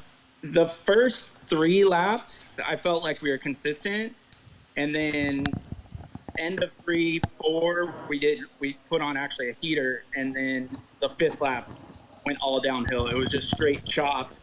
I think it blew the back shocks out. Like there was no way I was after. Oh man. Dude, it seems like those rally classes are just so much fun, though. Like, if I was going to, do it, I would go into that class big time. Yeah, it makes it fun to where, like, the family can come. Like, my dad pits for us. Like, it's stress-free enough to be, like, fun, but not, like, pro turbo where everyone's all stressed out, doesn't even want to show up. I think the biggest draw to rally is that it's a good entry level and competitive. Yeah. It's not a wash class by any means. You have some really, really fast competitors in there, but you can get a car ready. Case in point, you look at Evolution Powersports and Jacob's car. Yep. Full rally car. Like, that car was built, it wasn't in a fab shop. Right. It was built here. Obviously with some cage and stuff like that, but you really can get into racing for a half or a quarter of the cost of what it is to build a BITD car. This is where I prep my car, right here. Like, it doesn't go to a fab shop. Like, if I need something fixed real quick, I take it to IMG or somewhere local, but it comes here. So a Pro Turbo car, you never have that with. It's at someone's shop all the time. Hey, so we're talking about how awesome the rally class is, but word on the street is that Ryan's going to maybe take part in the Baja 500 pretty soon. Really? Oh, yeah. Big 500 guy. Me and James Hill we're racing the Pro Stock class. Dude, his face is priceless on that one. He looks stoked. Hey, well, he's probably stoked because we're racing. We get to all eat tacos together. That's what he's most stoked on. There you go.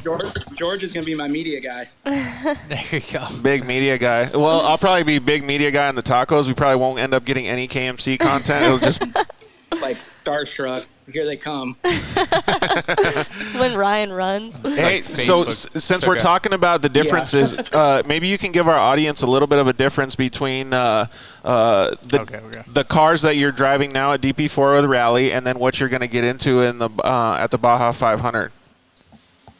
I think really we're racing James's car, which is almost identical to mine. He just put a 20-gallon fuel cell in it. Okay.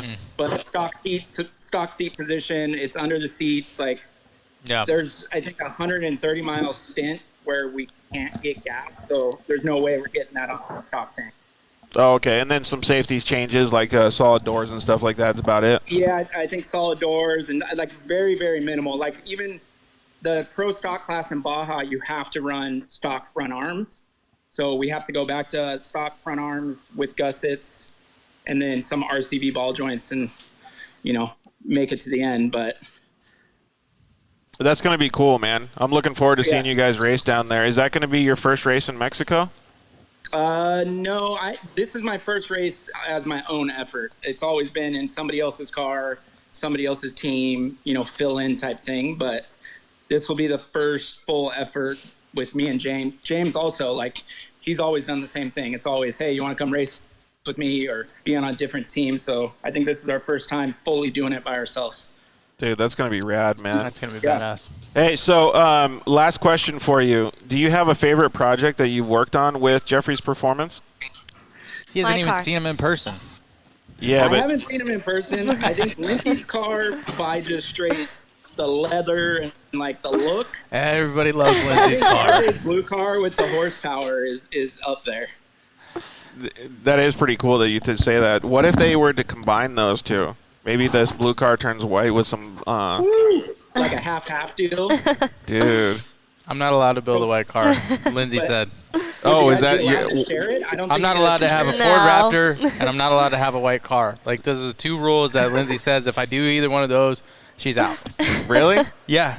No, dead serious. Like, she just packs up the office and bails out? I could assure you, if I pulled up with a Ford Raptor, or if I built a white car, she just leaves. I would come the next day and her office is completely cleaned out. She would be so pissed at me. Like, she's got so her. That's why you have to drive a Chevy blue car. Yeah. Like, you have to stay all the way away from what Yeah, no, I can't build. I wanted to build a Bro Runner.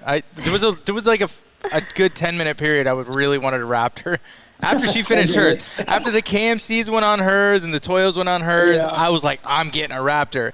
And then I was like, I can't tow anything. like if I didn't have a But trailer, you're the one that put 40s on a Duramax, That's true. because they said it couldn't be done. like and you still can't tow anything. I can't tow anything with those, but the 37s I still tow. Okay, Okay, the 37s haven't been in stock.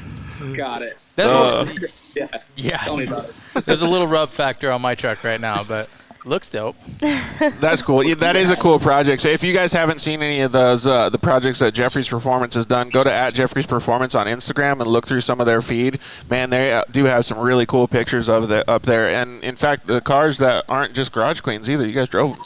No, yeah. we drive all of our Got cars. some miles on I them. want to tell both of you guys the one thing I hear more at work is, hey, we really need some cars that look like the Jeffries Performance cars. Yeah, I love it.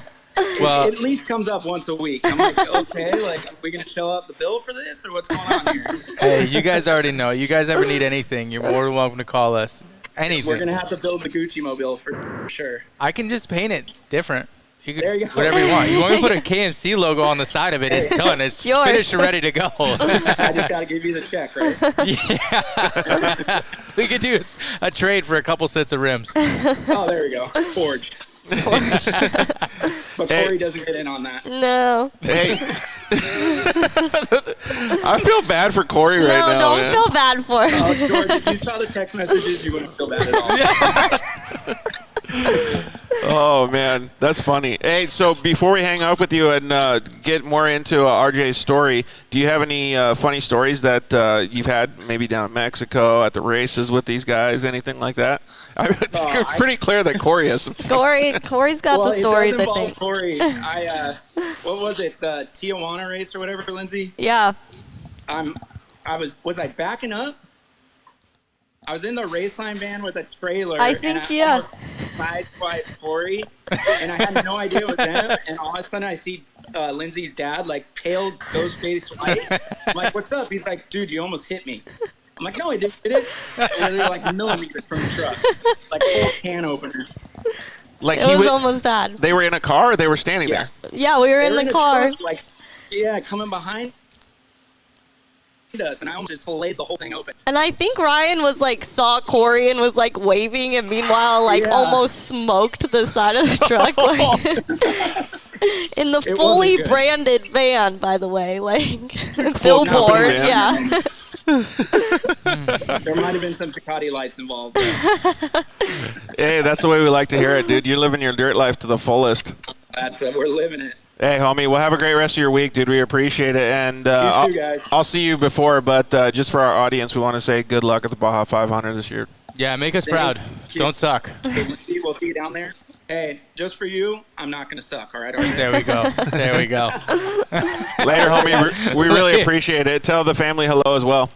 Will do. All right, man. See ya. Bye.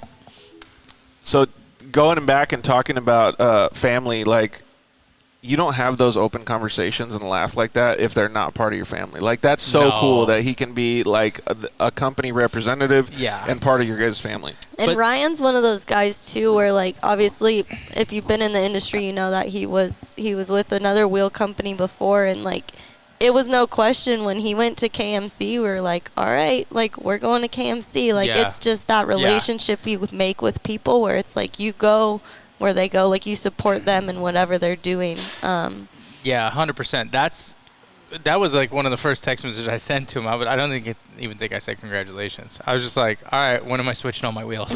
like, you know, but you're right. That's what drives you to pair and to use and to support is relationships like that, because you believe in the people. And it also elevates your drive to succeed. Yeah. 100%. Yeah. 100%. You know, and everybody around you see everybody leveling up, and you know, Lindsay and I, it's hard for us because we see each other every single day, and you see when you see the progression, you don't really, until you like really take it outside and then look in. Yeah, because And you're in it every day, right? Yeah. every day you kind of see like you start to inch and inch and inch and inch, and then all of a sudden you'll see a sales report, or all of a sudden you'll see Lindsay's client list or something like that. You don't really understand But when you see everybody around, like you see Ryan and what he's done and how much he's grown from you know, in the time that I've known him compared to Lindsay's known him much longer, and it's cool to see everybody start to evolve and do really good things. But more than anything, they're amazing professionally, but to the core, like, they're good people. Yeah, 100%. Like, he can drink Tecate Lights, but then when you go to have a lunch meeting with him, it's, like, phenomenal. Yeah. Hey, or when you hit him up for your truck rims and he ignores you. He's a pick and choose kind of guy. Oh, we didn't get to talk crap about him putting that exhaust on his F-150. Oh, well. Running. That's okay. Cherry Bomber. That thing is super cool, though. That F-150 is so That was sick. Turned out clean. so good. Hey, they've been having tacos and trucks out in California like once a month. I saw that. When is the next one? Yeah, we'll have to It's go like out. in a couple weeks. It's pretty, and it's all See, down. I'm going this weekend. I wish I would have known that. Then I It's would have like- showed up with my 40s that he clowns on. It's like 10 minutes from my house usually, so I mean, tacos, whatever. Yeah, that'd be fun. Hey, so let's finish up real quick, and then we'll get to RJ's part of the story. So when you graduated, were you pretty confident that you were going to be able to just dive right into the off-road industry with the skill set that you had? Because obviously you went and did an internship with Rigid.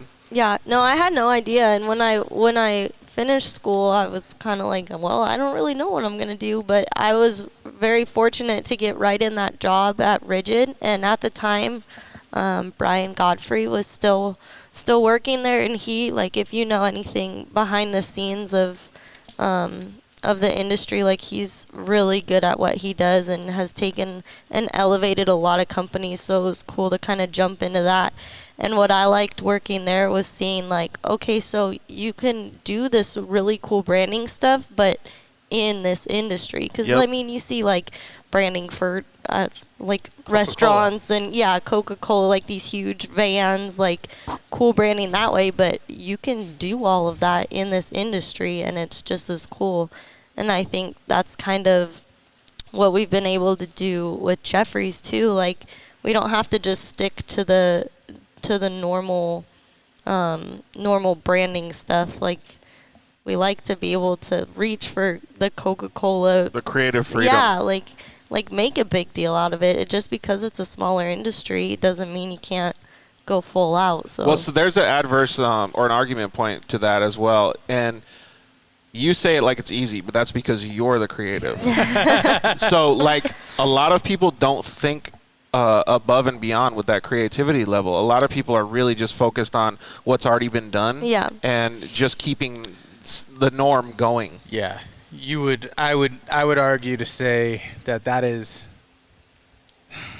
the hardest part, is reinventing, because, you know, Lindsay's done an amazing job with us as far as pushing us and branding us, but creative and pushing it and pushing the envelope so that it doesn't get repetitive. Like, we don't try and do, like, we try and never do the same thing twice.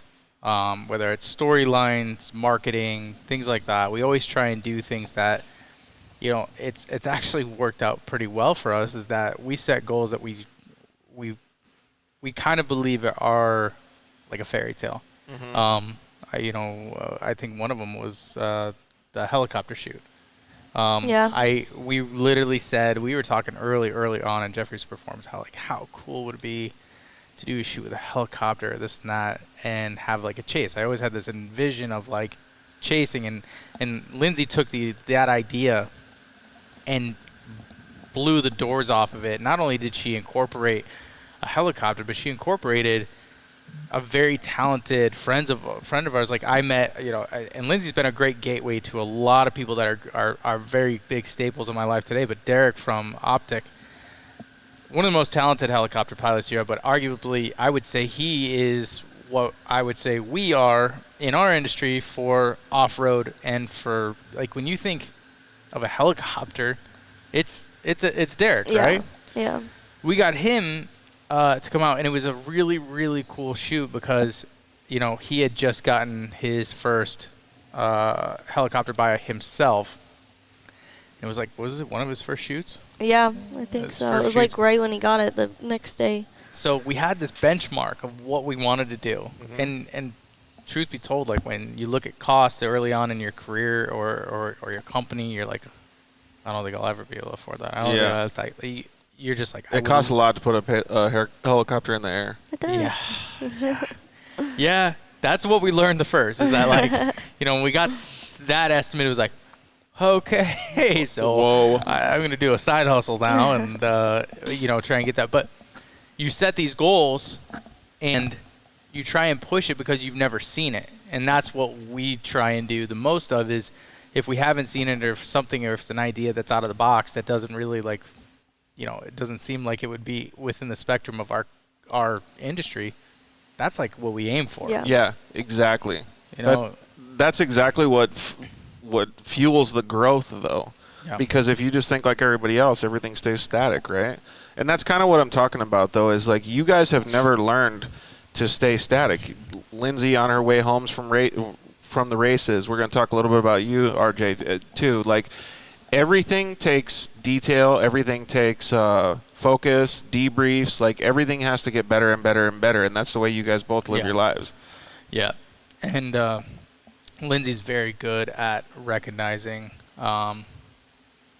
I would say where our weaknesses are. That's we're very hard on ourselves. We're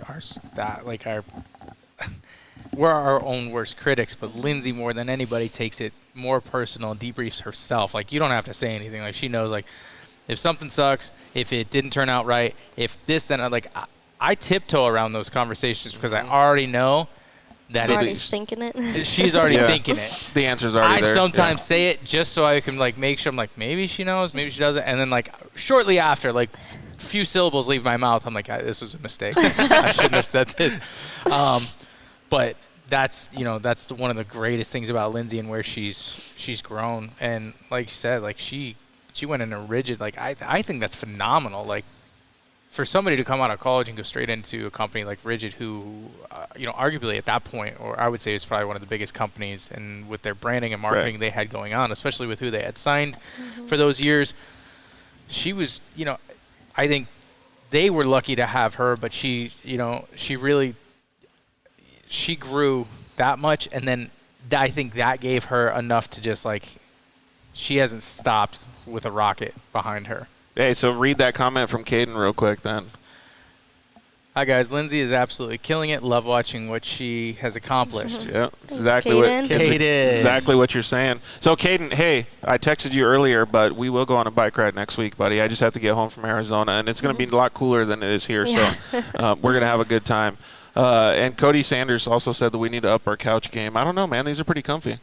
Yeah, they are. How many times have you slept on that bad boy? Yeah, he's saying you need to up your couch. They got. What do you mean? My chair's shitty, bro? I mean, if you just read it, you can read it to yourself if you want to.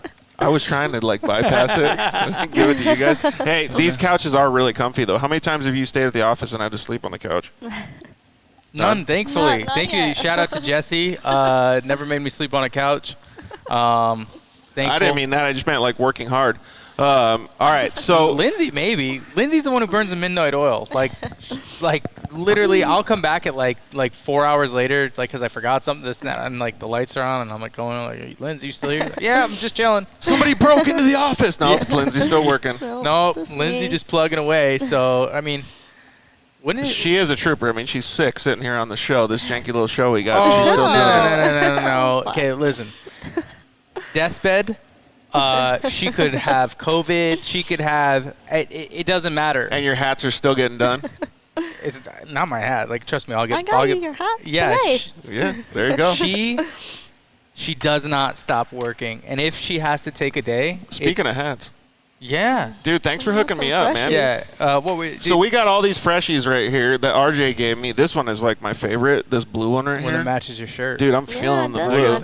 And then this one says Gotti. That's an ode to the car behind us. These ones are actually cool. I'm feeling the red. But, dude, I don't think I can wear – how many hats? This is 6 hats, bro. You have one for each day of the week. Dude, that's crazy. I don't think I can wear them all. You know what? I think that's a great segue into a giveaway. And I think what do we agree? How are we going to do this? You want to give some of these bad boys away? I think we should give them away. So I think everyone heads over to Rhino Is it Rhino 138? No. 134. 134. Sure Ryan Edwards Instagram. Ryan Edwards Instagram. And if you if I botched it, at Rhino just find 134. it. All right, at Rhino 134. And if you go and you blow up his beautiful Bro Runner, his last post was his hit it new with a truck. fire emoji. Fire emoji, multiple fire emojis, whatever you want to do. Anybody in there. Tomorrow So, we're gonna pick a few people out. Let's not do tomorrow. Let's give them a little bit of like a few days to do it. It's like because the audio version, really grow it. The audio version of this podcast won't come out until tomorrow, Okay. and usually it takes 3 or 4 days for people to like listen when's to the whole first? thing. June 1st is. Yeah, we'll was do that it Monday, right? Monday. No, Monday's a holiday. That's Not okay. Monday. Memorial I'll be Day. here. So Tuesday. Yeah, you will I'll be here working. All right. So Memorial Day. The we are- first is a Tuesday. Yep. Okay.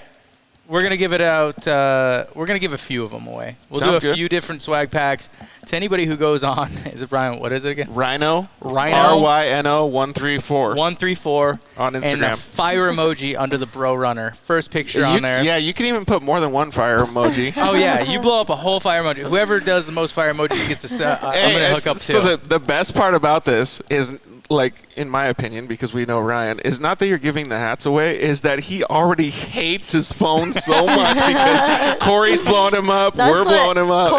Corey just texted me and said, "Tell everybody that Ryan just asked me if I would help him at the 500." Yeah. So behind the scenes, they're really. There you go. So, Ryan, we appreciate you, and I hope this blows your phone up. So at Rhino134 on Instagram, Ryan Edwards. So, dude, that's cool, man. Hey. Knuckles for that, giving away these badass hats. And I'm telling you, this blue one is fire. This one is what deserves the fire emoji. And those are designed by LG Creative Co. Yours All of our truly. apparel, Hey, LG which Creative Co. one's your favorite, Linz, that you designed? I like the new ones. We have a shirt that matches This one too. here? Yeah. Yeah. I have a few more coming out, but. Yeah, Lindsay did a really good job correlating not only the designs of the shirts, but hats to wear too, so that we could look a little bit fresh and like Fresh all the over. idea of you can go out and match your hat to your shirt. Christopher Panetto just said he's going to have to approve a lot of people. Oh, man. Poor Ryan. That's okay. Ryan's big social media guy, even if he has to get another phone for it. Yeah, all this right. might push him over the edge. So let's kind of just like fast forward a little bit, Lindsay. And so you were doing your internship at Rigid. You kind of started doing all this stuff. And then when does the RJ and the Jeffries Performance stuff come to fruition? Sorry. Oh, yeah, so right when I was getting done with my internship at Rigid is when we started the other company that we were at before. And RJ brought me on right away with that one. So I've been with him since. He already knew. He knew. Yeah. And Lindsay was my first hire. I didn't. You're like, I ain't taking a paycheck. We're giving her all the money. I saw, not only was she talented, but I always look at what somebody's going to be doing 1 year, 5 year. You look at the growth or the trajectory of someone, right? So you're looking in this industry. I saw that there was a dry spell for social media and marketing, right? Yep. Our company, or any UTV company, and this isn't a dig at anyone. I didn't feel like it was engaging. There wasn't anything that was truly sticking out, and there wasn't anybody like really taking that as a forefront. Right. So the first thing in my priority list was really Lindsay. Right. I knew I wanted to focus on marketing and social media, but it's hard to find not only somebody that does it well, but knows the industry and off-road. Well, here comes Lindsay Geiser, right out of Rigid, right out of school, and it was a no-brainer. And Lindsay, the one thing about Lindsay that you'll know right ahead of time, if you meet with her within 5 minutes, you understand that she's just real. Yeah. But that's because she knows. She's already connected. Like, Yeah. she knows the industry. Yeah, but to the core, she's a good person. Yeah, I gotcha. My dad told me, he's a long time ago. With 5 minutes of a handshake, you'll understand who somebody is. And it's always resonated with me. I'll know within 5 minutes if I like you or not. You're my type of person. And depending on how that goes, you'll get one version of me or the other. You'll either get somebody that's completely open, and I'll trust you, or somebody who it's going to be a business transaction. Lindsay was just confident in herself, but also the one thing I really, really like, she was confident in what she couldn't do. Oh. And I think that people, they oversell like themselves. I'll figure it out? Exactly. And that to me is like, that's what you need. You need somebody who knows how to punt or who's comfortable being uncomfortable and who will openly say, like, I don't really know, but I'll figure it out. Where does that come from? Does that come from racing? Like, I got to know. Gotta like, be Jeff. I was just gonna say it's my dad, and you'll see like it's always been you just figure it out. Like whatever gets thrown at you, whether it's a flat tire on the way home from the race or something crazy in your life, like. He's like, suck it up and figure it out. Like flat tires on the way home. The amount suck. of things that Jeff is duct taped, I'm sure, is like. But yeah, it's not always like the best. Zip ties, duct tape. and that's a very, not a lot of people have that, and not a lot of people have that ability to, some people see roadblocks and they stop, and then the other people have the ideas that'll get you around those roadblocks, and it doesn't come easy, and you have to think on your feet and think for yourself and adapt and overcome. And that was one of the first driving factors to Lynn's is that I had a lot of bad ideas. I had a ton of bad ideas. And you were able to figure this out in the first 5-10 minutes that you were with her? 100%. Nice, like, dude. I mean, I met with her once and literally. Yeah, I didn't know him coming in. Like, we had just met through family, and then, but.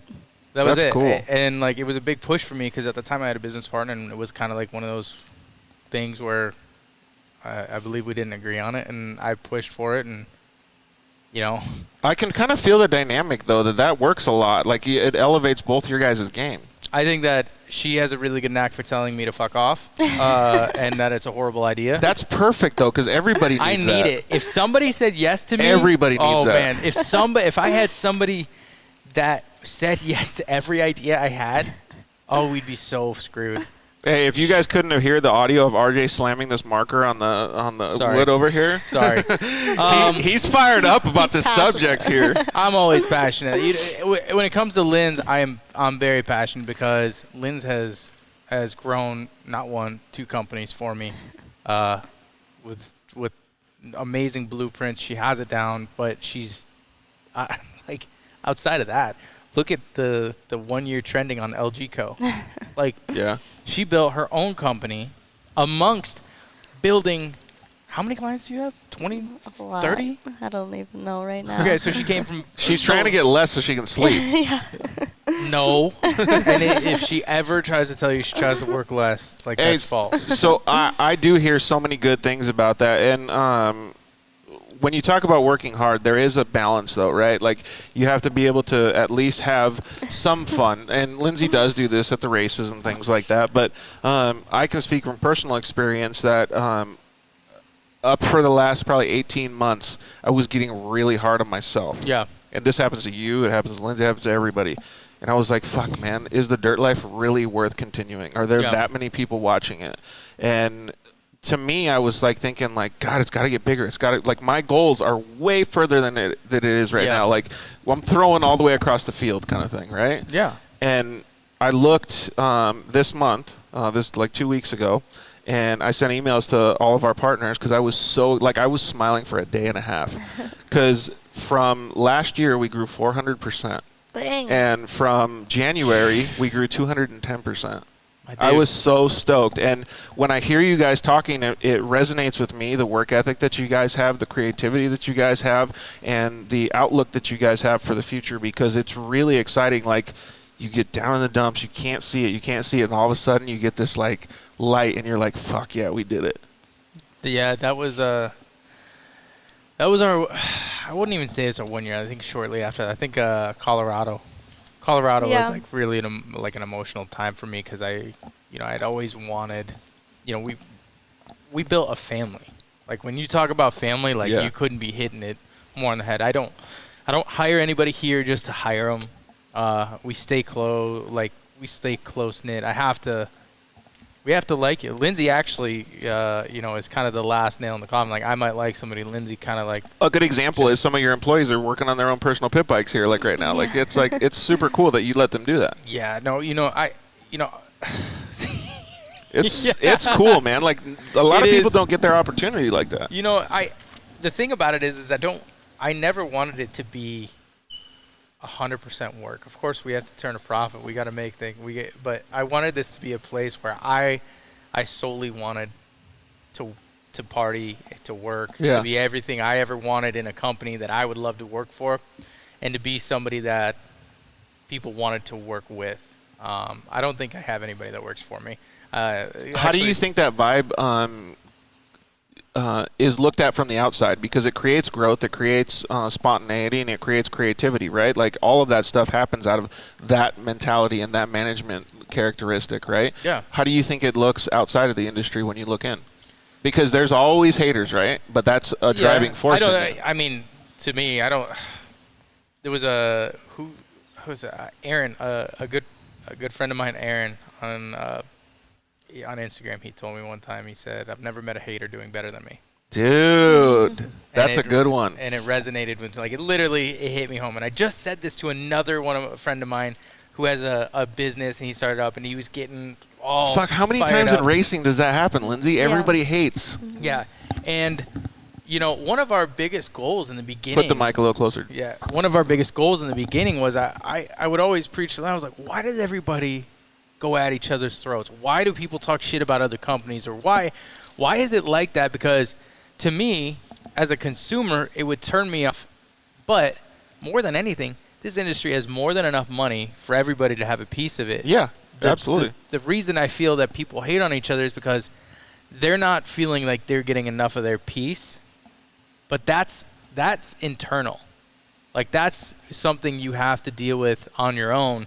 Because if you're not busy right now in this industry, or you have if you're not doing the numbers you want, or you're not doing things something's wrong on a level, you're not pushing yourself. Right. Like there's times where I do the same thing to myself, where like I've literally like I built myself into this company to be the least effective person. I'm the you could take me out, and this place would run flawless. In fact, Lindsay and Alex would probably enjoy that for a couple weeks. Go on vacation. And I take so much pride in the fact that I have people that will treat this business while I'm gone the way I would.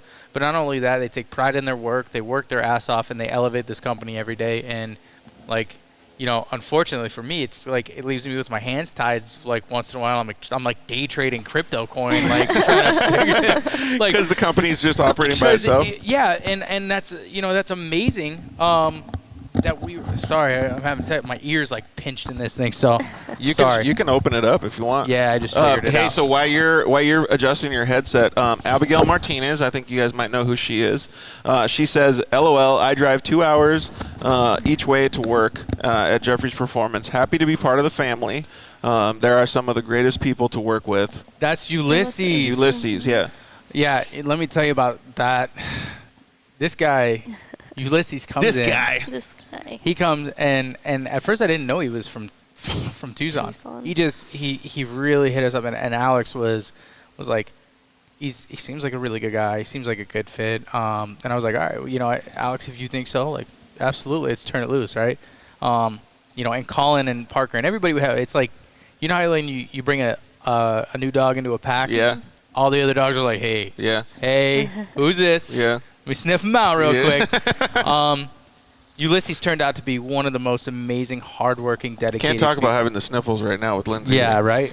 And I'm thankful for that because he does. He drives 2 hours from Tucson and literally puts his all in. He gives us every day that he literally doesn't have a day off. Hey, first of all, that deserves mad credit because the drive from Tucson to Phoenix sucks balls. Yeah, he makes it every week. Dude. And, hopefully here in the near future he'll be in Phoenix in full time because we'd love to have him.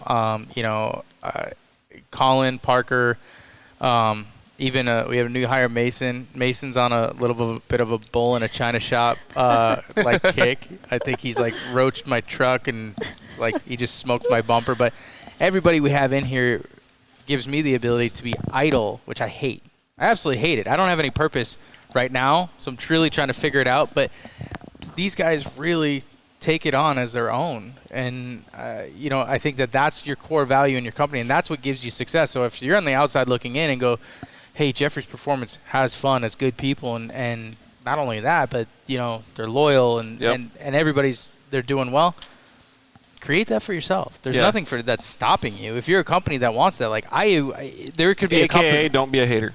No, don't hate on anybody. If you hate on us, you're more than welcome to stop by, and I'll give you the blueprints, and you can do it right next door to me. You know, you can. I tell other people all the time, I don't see people as competition, this and that. If I have somebody that pops up next door and has a UTV shop and they call it, Jeffries Performance, that's an obstacle I need to overcome, and it's another. I have a feeling that you would help them grow and grow at the same time. You know what? There's more than enough, and it just gives me another opportunity to prove the validity of what we do. And I would walk in and tell Lindsay, I say, okay, it's game time again. We got to elevate again. We got to find a way to overcome these things. There's absolutely no problem that we've hit and no roadblock that we've hit that we haven't been able to overcome, and that's our biggest strength. Is that I feel like, at this point now we have a bigger team. At the time when we first started, it was Lindsay and I. I was working on cars and back. Lindsay was answering phones and doing social media and packing and shipping. Like woo woo. We made it work. Sweeping the shop. Like I tell you, there's specific moments in time that are monumental to me, and me and Lindsay crying on the floor at the old shop, like not knowing what we're gonna do and how we're gonna make this work again, and we were literally dead tired. No, we were just scared. We were scared, and I looked at Lindsay, and I'm an emotional guy. Like I wear my heart on my sleeve, and it takes me no time to cry. But Lindsay always gave her all to me, and it was the first moment I didn't know. She asked me, I think the question was, what are we? What are we going to do? How is Jeffries Performance going to survive? What are we we got to do it all over again? Yeah. And I looked at her and I was like, I don't know, but I know that we can do it. Yeah. And now we have a clean slate. Yeah. And that was it. We had no restrictions. We had no nothing. It was literally her and I could restart that. The good thing is that we had the blueprints of how to grow social media and marketing, and we had an idea of how to just, I wouldn't say fake it, but we know how to produce content, and in the meantime figure out what we're going to do within the walls, because I really didn't know. I knew I didn't want to do a couple different things. It's a little bit of a fake it till you make it thing, but yeah, but sometimes that works. It's not faking it though. It's showing what you want, right? Like you're showing them what you're thinking and what you're thriving for. RJ and I actually had a little conversation before the show, and it's business minds that think alike, and that everybody goes through the same thing. I had the opportunity to be on the ground floor when GoPro started. I worked with them for 5 years and helped their company grow. Did you know that? That's so cool. So Nicholas Woodman, the owner of GoPro, called me when he was sitting on the beach in Southern California in his Volkswagen van. Very, very new. And he's like, I don't fucking know what to do, dude. I have zero idea. I'm going to throw all this stuff at the wall and see if what sticks. I have no idea. And him and I had conversations like that so many times. I can't even count them on both hands. And we worked together. We really didn't know what to do. Nobody had made a little camera like that ever. And we didn't. And all of a sudden, I mean, it's not me, just me and him. There's other people involved, right? But it worked. Mm-hmm. And those types of things are very, very monumental in the business development growth. Yeah. And you guys, right now, it's still really etched in your brain because it was recent. Mm-hmm. But when you, in 5 years, in 10 years, you're going to be like, fuck, that was it. That's when we made shit happen. Yeah.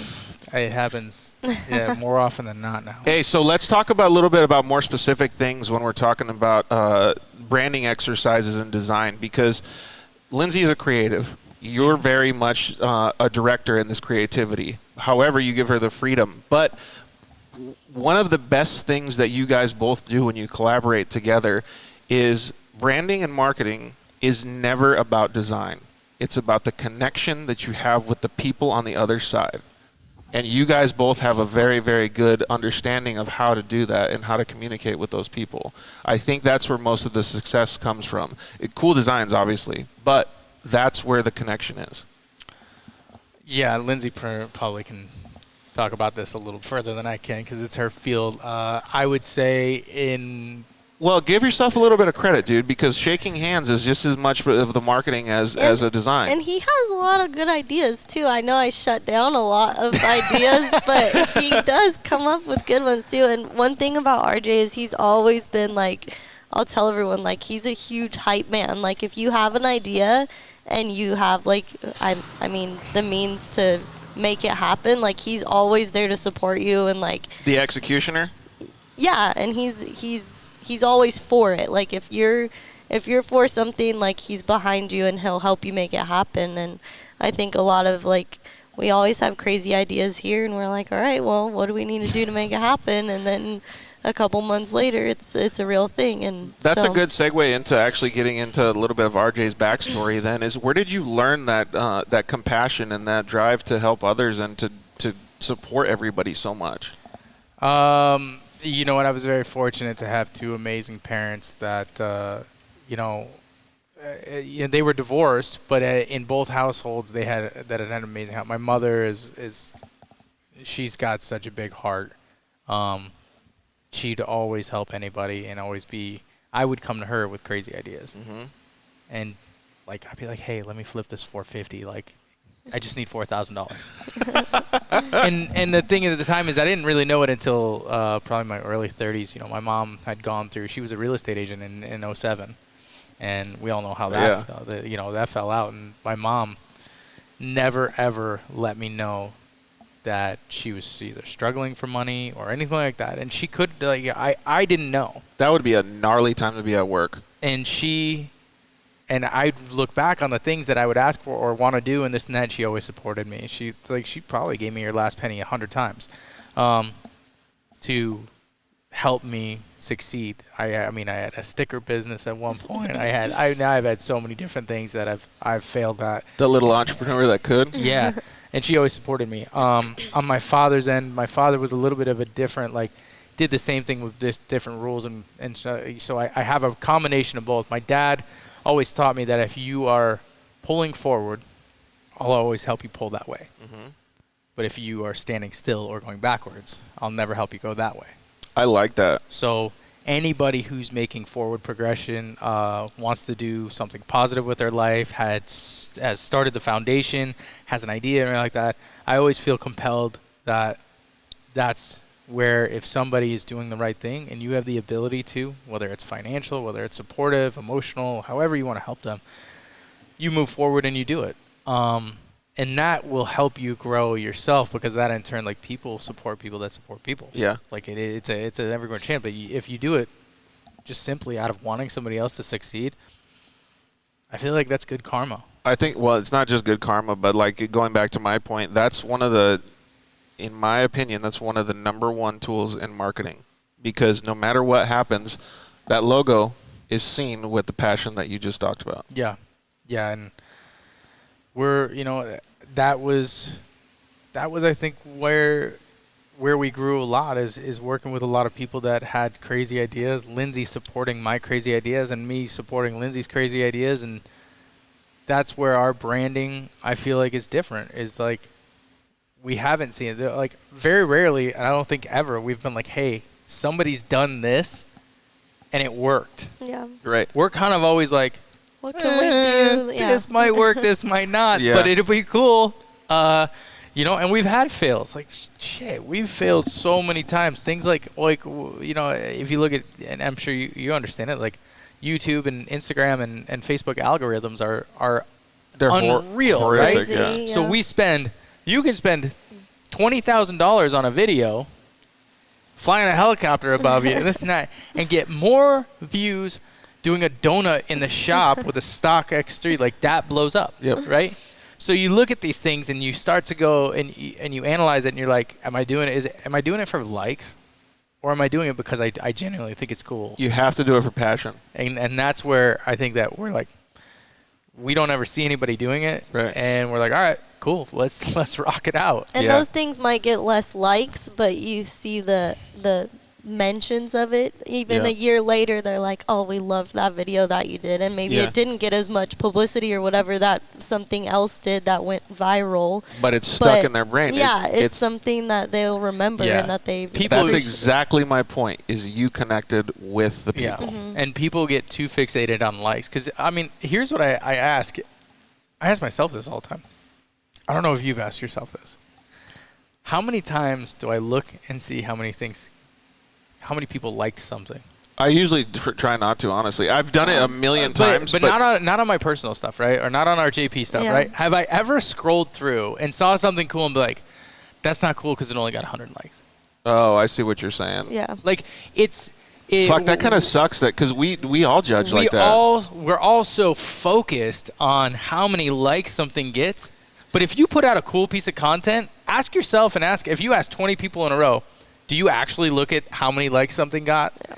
Dude, but that's true though, because like I think it's like an argument point to what you're saying is like I'll go on and I'm not doing it because I'm a hater, but like I'll go on and I'll look at Axel Hodges, like he'll get so many views, and I'll be like, damn it, like you son of a, but I'll be like pumped for him, but I'll be pissed because I want that, like but here's what you can do that helps you out with that. If you go to people's any YouTube, anything like that, go to their early stuff. Go to the real early stuff and look at the timeline of it. And like some people, they'll have stuff that they posted in 2008 and 2009 that got 136 likes. Got it. And you see the transgression and how much work. So a lot of people look at Axel Hodges and they're like, dude, Blue Obby's got millions of views. And it's not, but Axel Hodges has been doing it for how many years? It's not overnight. His whole life, literally his whole life. Like he needs like to get a handshake for that. Exactly. And that's the same for everybody. So you look at it like before, you know, for us, I'm like, all right, But you're right. Like we all judge like that. We do. But we do it to ourselves. We're like, oh my God, like I didn't get a like. And that's the sickness with social media and this and that. It's like a necessary evil, but it's a drug. But if you don't focus on the likes, and that's what Lindsay drove home last year. She's like, we're not going for likes. We're going to produce quality content and connect. And that's what LG Co. is like. That was your like mission statement. She's never paid for sponsored ads. She's never like done branded content or anything like that. Like no paid nothing.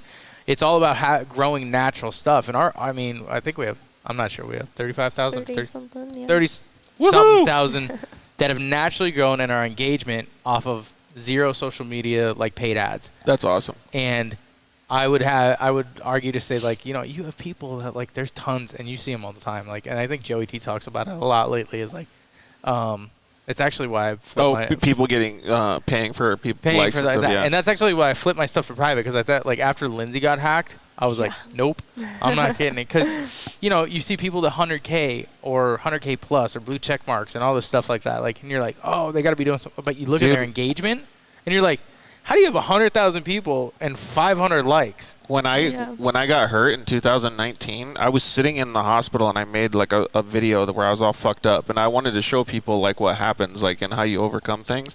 So the storyline was cool, but that one single video in like a day, it got like, I don't know, 10, 15,000 people, right? Yeah. That same time, I got like 1,200 people that were all like Indian accounts, like all kinds of crazy, like nasty stuff. Dude, they try and infiltrate. No, but it totally affected my Instagram page because everything went to shit after that. Oh, yeah. Because nobody like looked at it after that because it like crashed my page or something. I don't know. Well, that's funny you say that because I literally sent the snapshot to Lindsay. I was like, I get like, there's like brief spurts and stuff like that on like my personal Instagram or something like that where I'll get like 20 real sketchy like with that, and I'll see like, and I'm like, you'll see, I'm like I don't want what to happen to Lindsay's personal Instagram happen to me. So, but you look at people that pay for all of those things, and go follow LG Creative Co. on Instagram.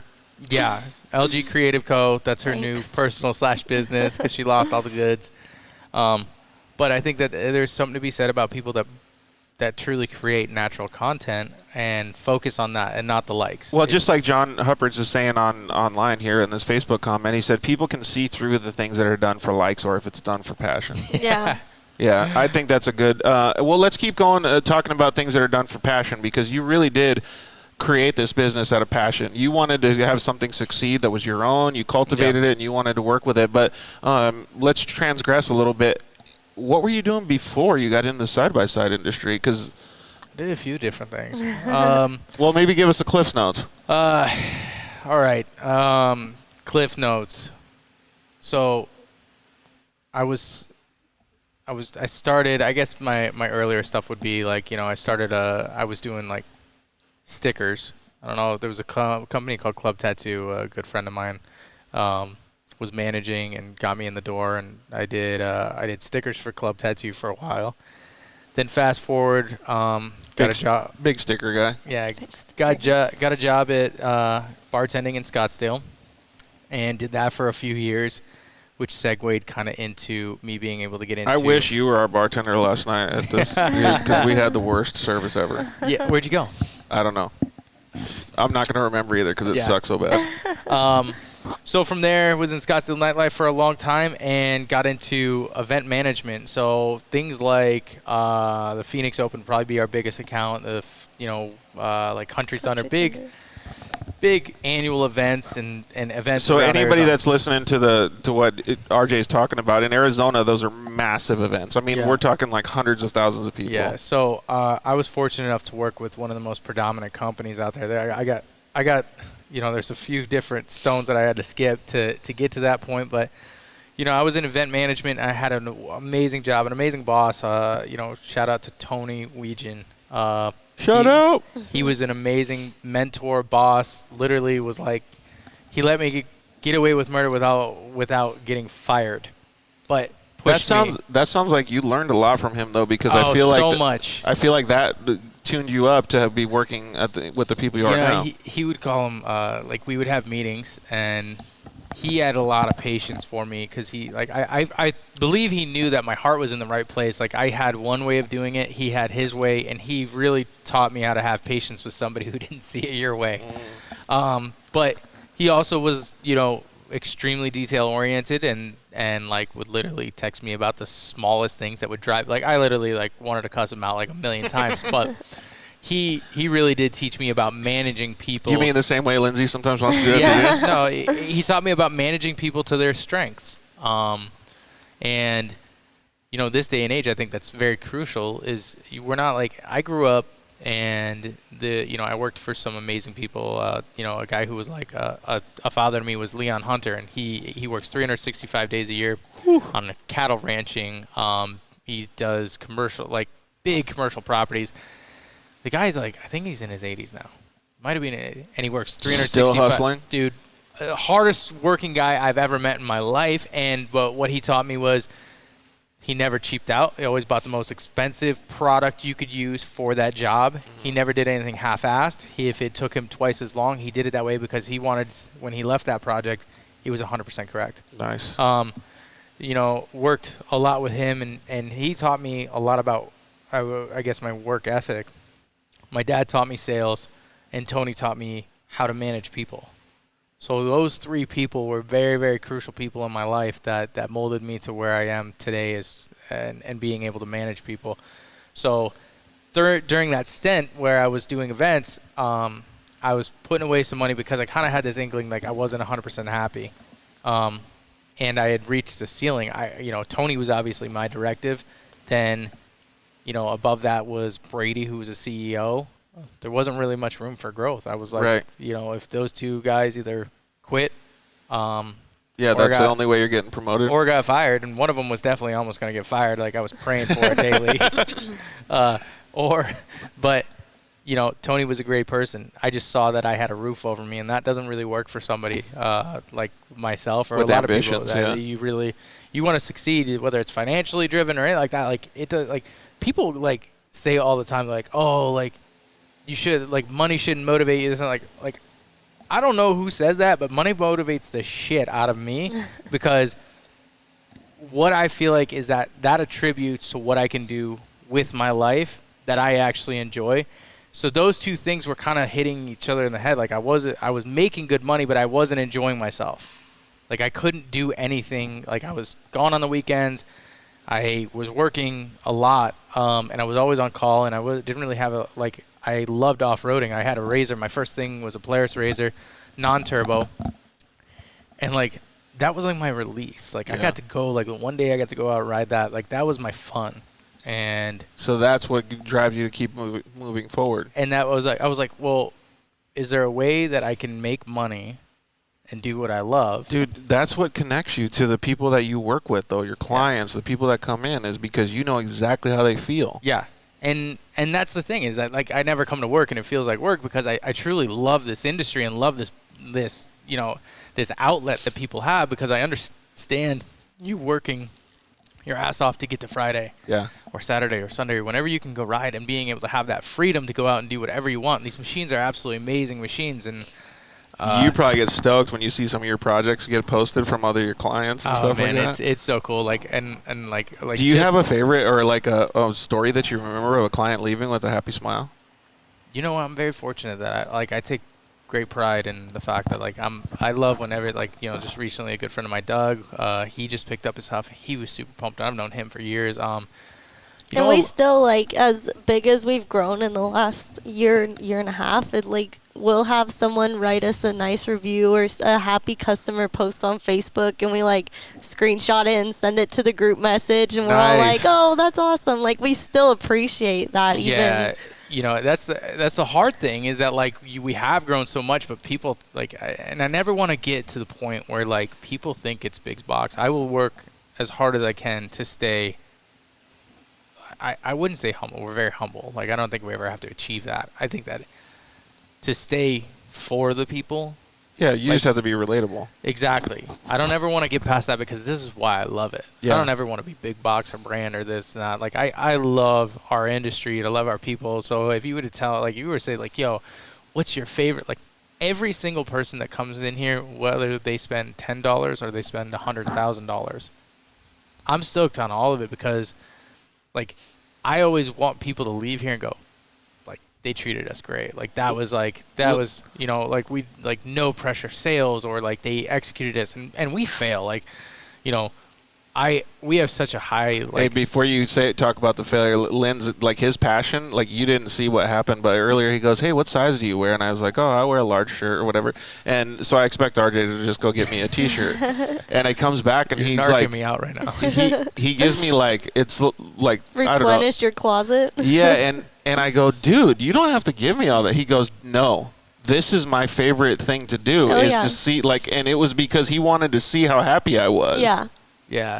Yeah, I'm not supposed to give out merch anymore, because Lindsay has a strict system. But seeing people wear my stuff, or wear a brand that she created, or a different shirt, or to see what ones people or just support us.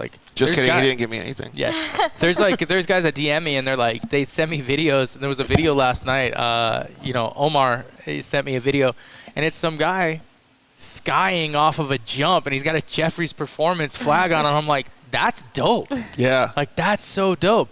And then to see people in the dunes do one of the crazy things is when we sit on top of the hill, and I'm looking all over, I'm like, dude, our flags are everywhere. That's sick. That's so surreal. Yeah. That still gets me, I'll still well up on that, I'm emotional. You want to, and that's the way I feel about the dirt life too, is I want to shake everybody's hands, I want to talk to everybody, and it's getting to the point now where I can't. Yeah. So I can only imagine you're at the top of the hill, and you're fuck, if I had enough time, I would go say hi to every one of those. I see him most of the time when we're riding or stuff like that, I'll walk up and be like, hey man, that's really cool, and shake their hand and stuff, because I'm like, dude, get a T-shirt launcher. Yeah. Start shooting them off top of the hill. That's actually a good idea. Things like that. That's what I feel like is our stronghold. Hey, so John Huppert's actually commented in and said, can you get too big then? Can the company grow too much, you think? Yeah, I battle with that all the time. I would say that's my biggest. Is there a solution for that though? Is it more people? It is. How do you? So here's what I feel at Jeffries Performance, and you can correct me if I'm wrong. We do what we do well. Right. Our formula right now is really, really good. I have great people. I have great clients. We're more than busy with what we have. But as an owner, you have to see where are your strengths, where are your weaknesses, and are you strong enough to grow? For me to grow and continue to have the product and the customer service we do, I have to find another. I would have, if we wanted to double the size, I need double the people, right? So I need to double what I have here. And I'll be honest, I don't do hiring seminars. I don't like that. I have to naturally find these people that they fit in for me to feel comfortable with growing. You have some good partners that have done a good job at executing the things that you're seeing as a flaw. Justin at Shock Therapy started from the ground and worked his way to where he is now. And he's done it very similar to the way that you are, with passion and compassion for all of his employees. He always hires from within or within moving out, meaning like a family member or something like that. So there's a lot of structures that could be put in place to still grow your company. I'm definitely we're ways away from Justin and the success that him, Ernie, Mitch, and Steve and those guys have had. They're a phenomenal blueprint for what you'd want to see your company do, and that's hard. You also see like guys like TMW, Doug at TMW, who's done a phenomenal job of like. He built such an amazing brand, and I'm like one of the, like I used to literally like, I mean I guess I'd say this now, like I would cut out pictures of like Doug's stuff, and I would have him hanging like in my office cubicle of cars, and he would be like my screensaver, which is crazy to me to like think about. That's cool though. And he's also one of the biggest partners that we have in a lot of the things that we do, and he's also a great friend that like. I'm so thankful, and it's very surreal that I can. But I look at guys like Justin, guys like Doug at TMW, Todd, and Todd, and you look at how they've grown, and you try and take note of what they've grown, and that's like what I have for what I would say peers or role models, and guys I look up to are that. The hard part is that I also know that like working with them, I see the struggles that they have of growth and this and that, and knowing that those guys and what they hold dear is customer service and executing this and that, it's almost scary to look at that and go, that's what I'm up against. Is like, it doesn't get any easier as you grow. It's going to get harder and harder and harder. And I'm not scared of the work. I'm scared of not having the right formula and whatever we've worked for in here and everything we've done to deteriorate or even lose, an eighth of what we've built. You're not a person that lets things deteriorate. No, but that's where you have to make educated decisions. And I'm like, all right, well, we can grow and do double the size. And, of course, like I want that. But then there's also a point where, like, is it selfish? Do I want it to grow because of myself? Is it a financial thing? Is it, like, what do I grow it to? Like, how much bigger do we get? Or what is that? What does that look like, right? To me, it's pretty clear that you guys are doing the things to grow and grow with the people that you're working for and with. Like, I can see growth clearly in your future. Yeah. I think everybody can. But I think it's a natural growth. It's not a forced growth. It's nothing like that. And it all goes back to the initial conversation that we started tonight with family and putting people around you that support you and be part of what you're doing. Yeah. Like, all of that stuff comes back full circle, right? Because just think about the conversation we just had. We're talking about your partners. They're your family. Mm-hmm. Yeah. And you're learning from every single one of them. No, it's amazing. It's amazing. And I'm excited. There's also nervous. Like, I always get nervous. Like, the one thing. Yeah, Steve says you need to read a book. Yeah, maybe. Yeah, maybe when I get to that point, I'll just write some notes, and then Lindsay can write a book for us. All right, so one of the other questions that I want to talk about off subject is I want to talk about racing. Yeah. Lindsay's already been in some of the baddest cars, baddest trucks. You, not as much. You asked me before, George, are you going to race anymore? And I said maybe. But I want to put that question back on you guys both. Because let lady answer first. Lindsay, do you have any ambitions to race or any offers to race in the next couple of years? I definitely want to. I think that I've had the last couple of years, I've been mostly in the helicopter, which is not a bad place Look at you, to be. bougie helicopter girl. Yeah. It's a lot Linz of can't fun. watch it from the ground anymore. Yeah, it's too boring down there.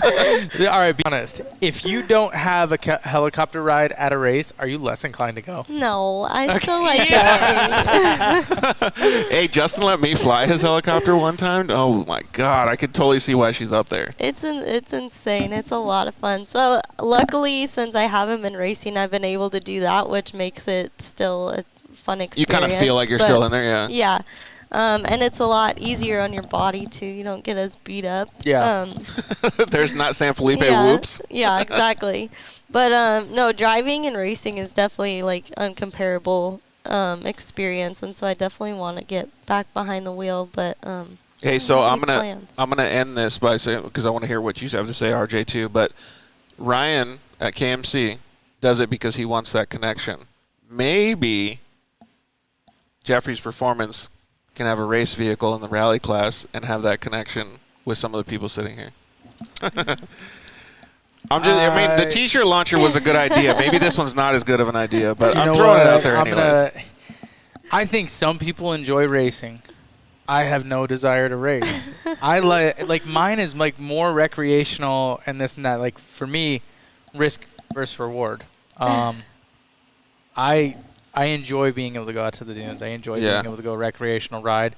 Racing for me is like, it's like there's so much that goes into it, and I respect what these guys do to get ready for a race, only to have, you know, a minute failure or something happen, and the $3 part. To still have the ability and the audacity to show up to that next race. I have all the respect in the world for them. We could just help out Todd and Jacob for now. You know, they say, you know, you want to make $1 million racing, start with 2, right? Yeah, exactly. So I don't think racing is in the future for us.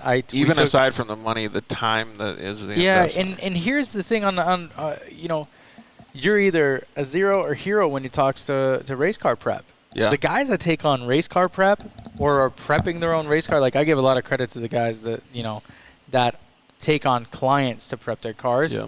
Because you're taking a lot of risk, and no matter what, you're getting blamed for something. Yep. I give you a lot of credit if you're in that position to prep a race car and to go do that for somebody else that's driving. Now, you know, there's guys like Sims and Carver and a lot of other people that prep their own cars, and I have all the respect in the world, but I also see, like, that's a lot that goes into it.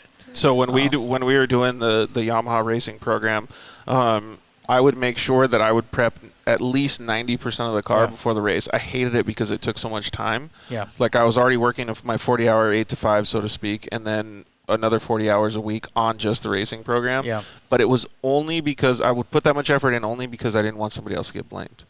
Because I knew that the instant when somebody bashed me at the races, it was still me. Yeah. Yeah. Yeah. So with that being said, I don't think you'll see a JP race car unless, I'll put this contingency, unless Lindsay decides to race. And then I'll go all in. That'll be cool. I will go all in. She can, like, I will commit. This is on camera.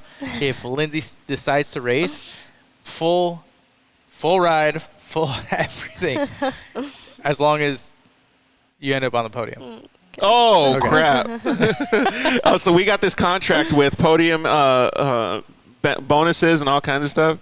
Yeah, there you go. That's funny. No, I do think that's cool though, because racing in the dirt life is like in Lindsay's bones. Obviously, you know, you're clearly seeing all of the stuff now. Like, it's super cool to be able to talk about this stuff and understand that both of you completely realize the reality of any racing situation and what you're actually passionate about. Because neither of you is going out there with racing as the number one priority. No, the UTV industry is your number one priority, or the off-road community. No, I think that that's where the joy comes in, or the things like that, like, is people coming out of here, you know, of course, if ever, you know, like Jacob in his race car or... Oh, great. Christopher just said that we want to see it. What? I'm sure racing. Yeah. I mean, if anybody's watching that has a plug for a 6100 or a trophy truck, there's a female driver that comes with a lot of sponsors behind her. And some experience. Some experience, some great lineage, and I believe that Jeff is going to pit for free.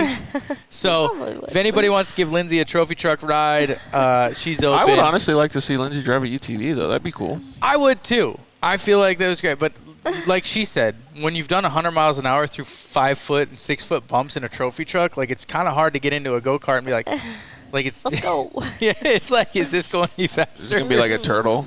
Yeah. It's funny because I always say that, too. Like, when I first started racing UTVs, my brain was still motocross. And, like, I would go into a turn or, like, down a straightaway, and I would feel like I could eat a sandwich. Do you still try and, like, single out, like, like I go into whoops and I'm like, and I try and, like, I'm like blipping the throttle, like, because that's like from riding motocross. Like, I even whip the wheel to scrub. Yeah. Like, I'll go over a big hill and I'll turn the wheel so I can, like, try to scrub over it. Yeah, you can't get that out of. It's impossible, but it's funny. It's funny that you say that. Okay, so we're gonna start winding down the show a little bit here, but all of the things that you've learned over the different career paths that you've taken, Can you say that there was a milestone into what has propelled you to be in the position that you are now? Man, there's a few milestones. And the reason I ask that question is because most of those milestones, when you talk to people that are successful, Bill Gates, we'll do Nicholas Woodman from GoPro, they talk about negatives that happened that propelled them to move forward. I wasn't trying to get into that. That was like the first one that, yeah, there was a certain point where there was a very negative cloud that had kind of consumed over Lindsay and I, and it was a constant day-to-day battle where we were just kind of waking up to try and figure out, it was like, the only thing I can relate it to is it's like abuse, like you're just waiting for somebody to come in and tear you down. It just feels like somebody's always punching you. So we went through a little bit of that for a good while, and then there was a phrase that was said, and that's actually how that car got built, was somebody said that this car behind us, Gotti? Yeah. That they said it to Linz, and I think and correct me if I'm wrong, how it went is that she had made a choice to sign on to Jeffries Performance and stay in the position she's at, and that the conversation went, well, that's great, because nobody's going to know who you guys are in a few months. You guys are just going to be ghosts of the industry. Oh, I love that, though, because that just fires the flame, or fuels the flames. And I think she hid that from me for a little bit, but she ended up telling me a little while back, and then that was where this car got named. So we took that, and it was, after, a little bit, we're like, yeah, we would hit this milestone, and we'd be like, yeah, Ghost of the Industry, and then next, Ghost of the Industry, and then we'd say, we shortened it. It was like an acronym. It was like, all right, Gotti this, build rolls out, and it was great. Like, Gotti, like every little thing that we hit, we were so pumped to not be a ghost and to prove that wrong. God, that is so that cool. This car, why it took me so long to build is that like every single idea I had behind it, every single thing that went into it, it had to be an elevation of this industry and things that hadn't been done. It was either, if it's already been built, it has to be from the top of that category as far as what if I use suspension, it was IQS and shock therapy, but we integrated it into Motec and this like everything we did had to elevate it so that when this car came out, it was a big middle finger. That is so cool, though, and that passion doesn't just come from that person saying something like that. It comes from you guys already. Yeah. But that's just adding fuel to the fire, right? Because you can look back on monumental things that have happened in the world. The invention of the iPhone.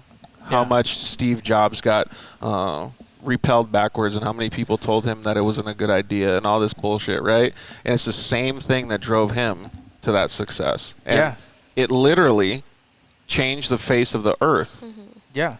Well, I remember, not that a side-by-side is, but yeah. Well, I remember, early conversations with, somebody that they didn't see the value in paying Lindsay what she was getting paid.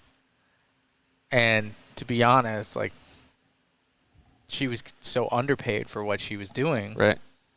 And it's funny now because I look at, and, not like I know her financials or anything like that, but I look at what she charges now, and I laugh. See how hard she works. And I look at it, and I'm like, not on your wildest day could you touch this girl, and not on your wildest day would that person have ever thought that she would not only be worth what she's worth today per hour, but she creates and does the best, and that's where not only has Jeffries Performance gone that route, LG Creative Co., and we've also played off of that each time. And those are the fires. Like, when people say negative shit, like, I think that's more dangerous than a loaded gun. Yeah. Because you don't want to see what's on the other end. If you're the type of person that thrives off of negativity, like, you can doubt me, but I live to prove people wrong. 100%. With a vengeance. Like, it's like, it doesn't affect me in a way where I feel self-doubt. I'm like, okay.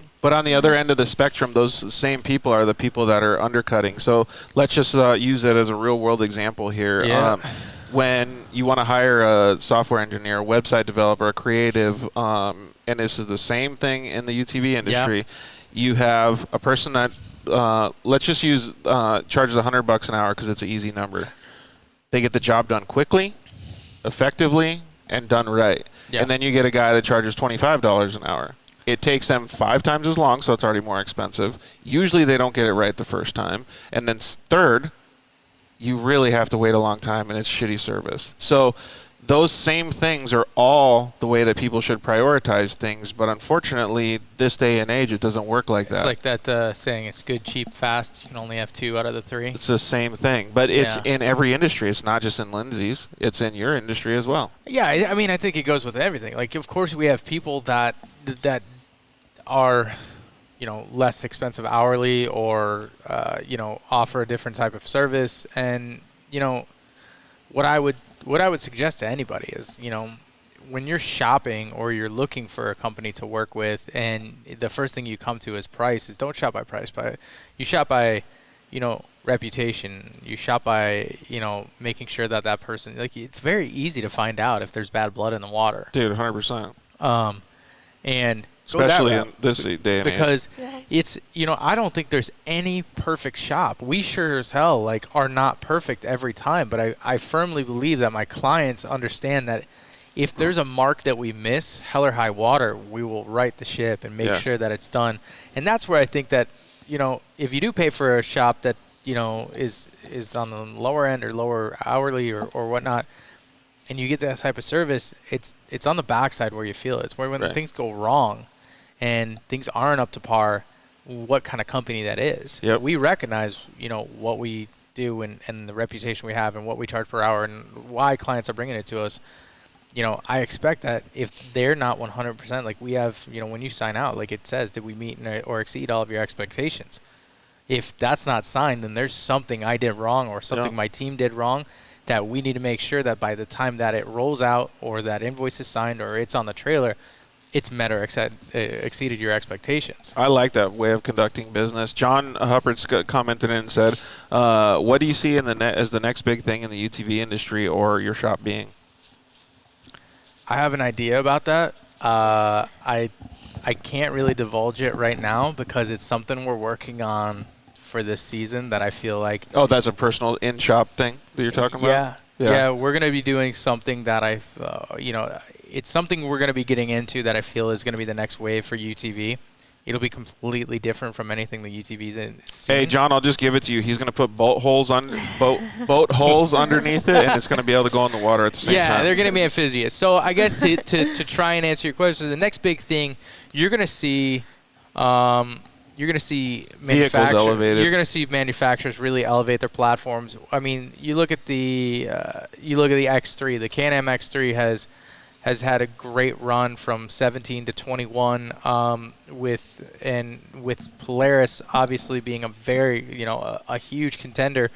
They're going to put something out, and then you're going to see Can-Am come back with something, and then obviously there's Japanese are going to do something slowly. Robbie with his Speed UTV. You have a lot of elevation that's about to happen, but technology I think is going to play a big part in these cars. So for us, we're going to focus on obviously big power is a big category right now. No pun intended on each one. So we're going to focus on high horsepower with obviously using Evolution Powersports in the EVP mode and working with them closely. They're obviously right next door now, so we're excited about that. But I think that I really want to focus on doing some fun projects branding and marketing wise because it's been a little bit since we've got to get out and have some fun. So that's kind of where we're focused. All right, let's take it a little bit more on the lighter side then, because that was one of my last questions: is where Jeffries Performance is going. How about where's Jeffries Performance going on the next trip? The dunes. Nope. Out. We might have convinced him to go to Hawaii for our 2-year. No way. 2-year. Yeah, we're our next family outing is in Hawaii. So we're gonna take the crew to Hawaii. Dude, that's gonna be crazy. I never thought that's where we would want to go. Like literally, so once a year we do one trip. You can rent those 4x4 quads. That might be fun. Oh yeah, You crashed the sled though. You got to be careful. Watch out for this guy on a 4x4 quad. If there's anything my Get the crew good does, is like we know how to demolish some things. So I can't imagine. So RJ, big 4x4 quad guy. I love quads. I love quads. He is a quad guy. I'm a quad guy. I got has a a nice. The quad. 4x4 quads look so gnarly though.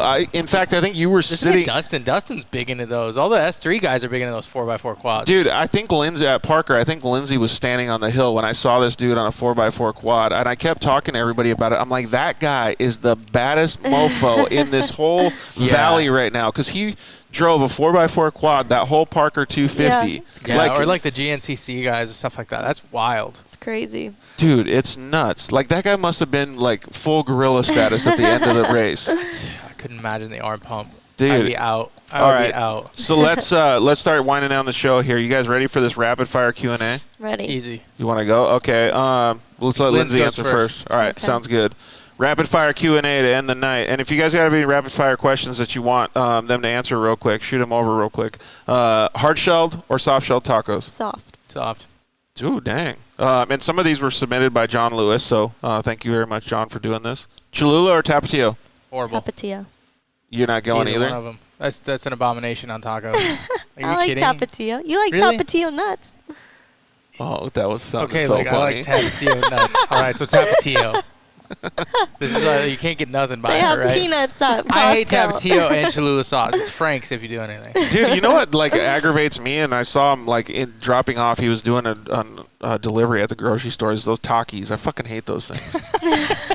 I'm like, those are so sucky. Do you guys like those? I just tried Alex those likes for them. the first time the they're other gross. day. You like it? They're pretty good. I didn't like it at all. I just want the real thing.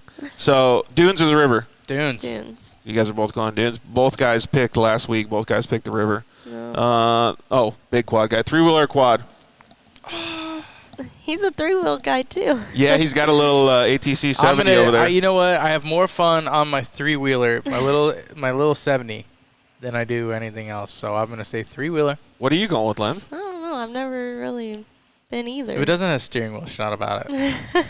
You got to pick one. It's rapid fire. three-wheeler. You're going three-wheeler? Yeah. This one's a good one. Cinderella or Osborne? Because we haven't seen him at Supercross, so I want to see how they do outdoors. I think Cincy. Yeah. He's been on fire like, at Glen Helen. Especially how tall he is. Like, he's going to dominate Yeah, the but outdoor. Osborne has that fire, dude. He was killing last year, man. It's going to be Cincy. Dude, I still feel like Tomac's going to do really well, too. Pizza rolls or jalapeno poppers? Pizza rolls. Jalapeno poppers. I just got a picture the other day. It slid into our DMs of somebody's pizza rolls. I love pizza. Yeah, trying to convince me to go eat more pizza rolls. Hey, so you guys, we're talking about tacos and all this stuff, but you got to convince me to eat more salads because I'm getting too fat over here. Athlete. Yeah, athlete. Coffee or tea? Coffee. Coffee. All day? I love coffee. Favorite soda? And you could even qualify this as like a mixer, maybe, like. Mexican Coke. You're going. That was a good one. Yeah. Because that tops anything Yeah, it has to on be this the Mexican stateside. Coke, though, yeah. Okay, if it's stateside, That's actually a really good qualification if it's in the United States. Yeah, I would say wild cherry it's definitely Pepsi. different. Nobody ever picks Cactus Cooler, man. I'm getting bummed out. You always Dude, say because that, it's too. gross. You don't like it? No. So the Honda guys sent me a picture of them drinking Tito's and Cactus Cooler. He was fired up about it too. If you could have one superpower, what would it be? Linz. Have you seen that movie Jumper? We talked about this last week on the show. That is cool. Maybe mind reading. Mind reading? Yeah. I feel like you already Oh do my that. God. We talked about being creepy, sliding into people's DMs. Could you imagine if she was reading your mind instead It of might like, help me. holy She'd be cow, so dude. mad at me. Woo. I feel like If she Jessie can definitely read minds, so my girlfriend's definitely a mind reader. She's already got that superpower? Oh, man. That's funny. I wish I could have that. Dude, Like, reading minds? I would say I would only be able to be invisible. Like, and not for the weird be creepy creepy. shit. No, just because there's times where I just don't want to like you know when you want solitude, You could just Yeah. disappear. you can just peace out and go do whatever you want, Or you can eavesdrop on people. or you could walk through a bank wall. Yeah. And just You talk about getting Tight. money. Dude, if you could read people's minds and you're on the starting line at a desert race, you'd already won. really. You could easily win. And you could like know people's real intentions. Cause What I if feel it was like a limited they power don't though? always say what they're thinking. What would it was a limited power and you were like in a meeting or like at a conference? You could only read one at a time.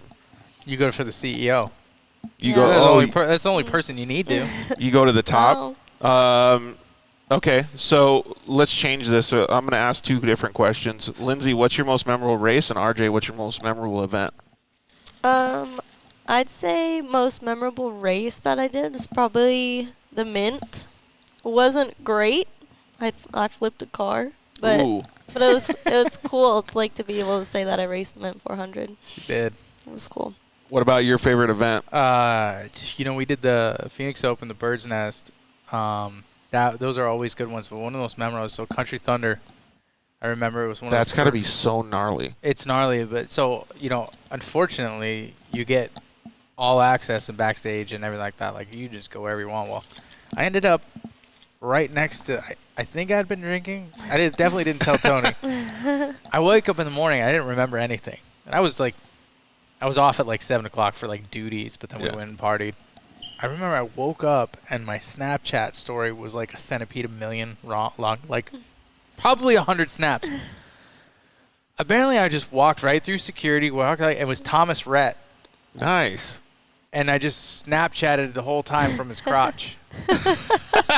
I was so close. I was zoomed in. And I'm just taking, like, my whole Snapchat story was so close. But then, like, I had one where I peeked around, like, there was just a whole crowd of pissed off people at me. And I looked like a fanboy. So I would say Country Thunder is probably one of my favorite events that we've done. But, I was very lucky to do a lot that I take for granted because now I'm like GA and I gotta go buy tickets. Yeah. I'm like.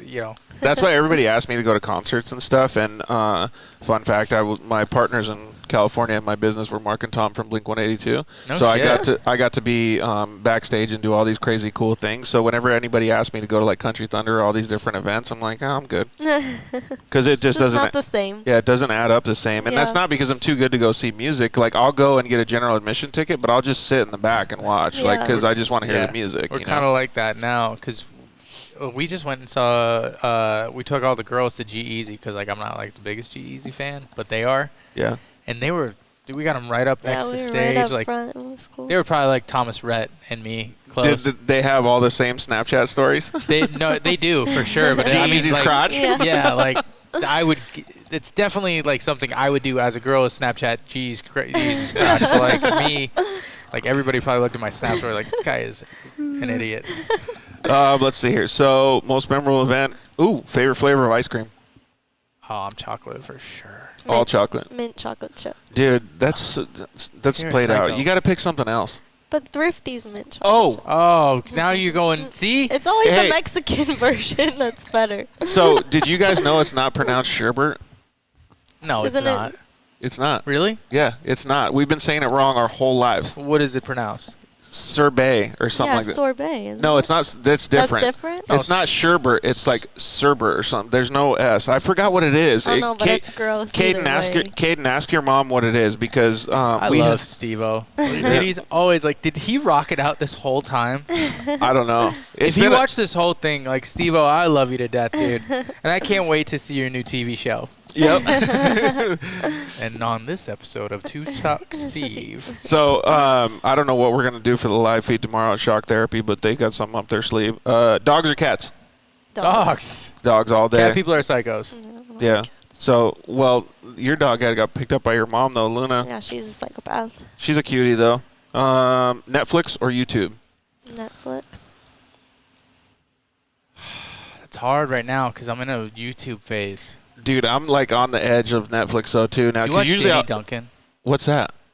Watch Danny Duncan. He's the funniest. Like, I feel like a comedian. I'm at that borderline too old to watch him because he's like got a lot of young. Like he's one of those young waves. But dude, he's funny as shit.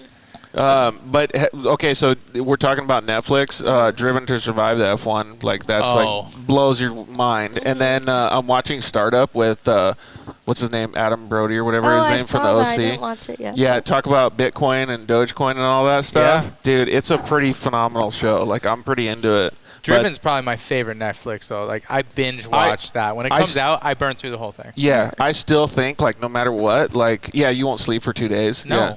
No. I still think no matter what, that's the benchmark for all TV for the rest of my life. Yeah. And, the diversity between all of the teams. Yep.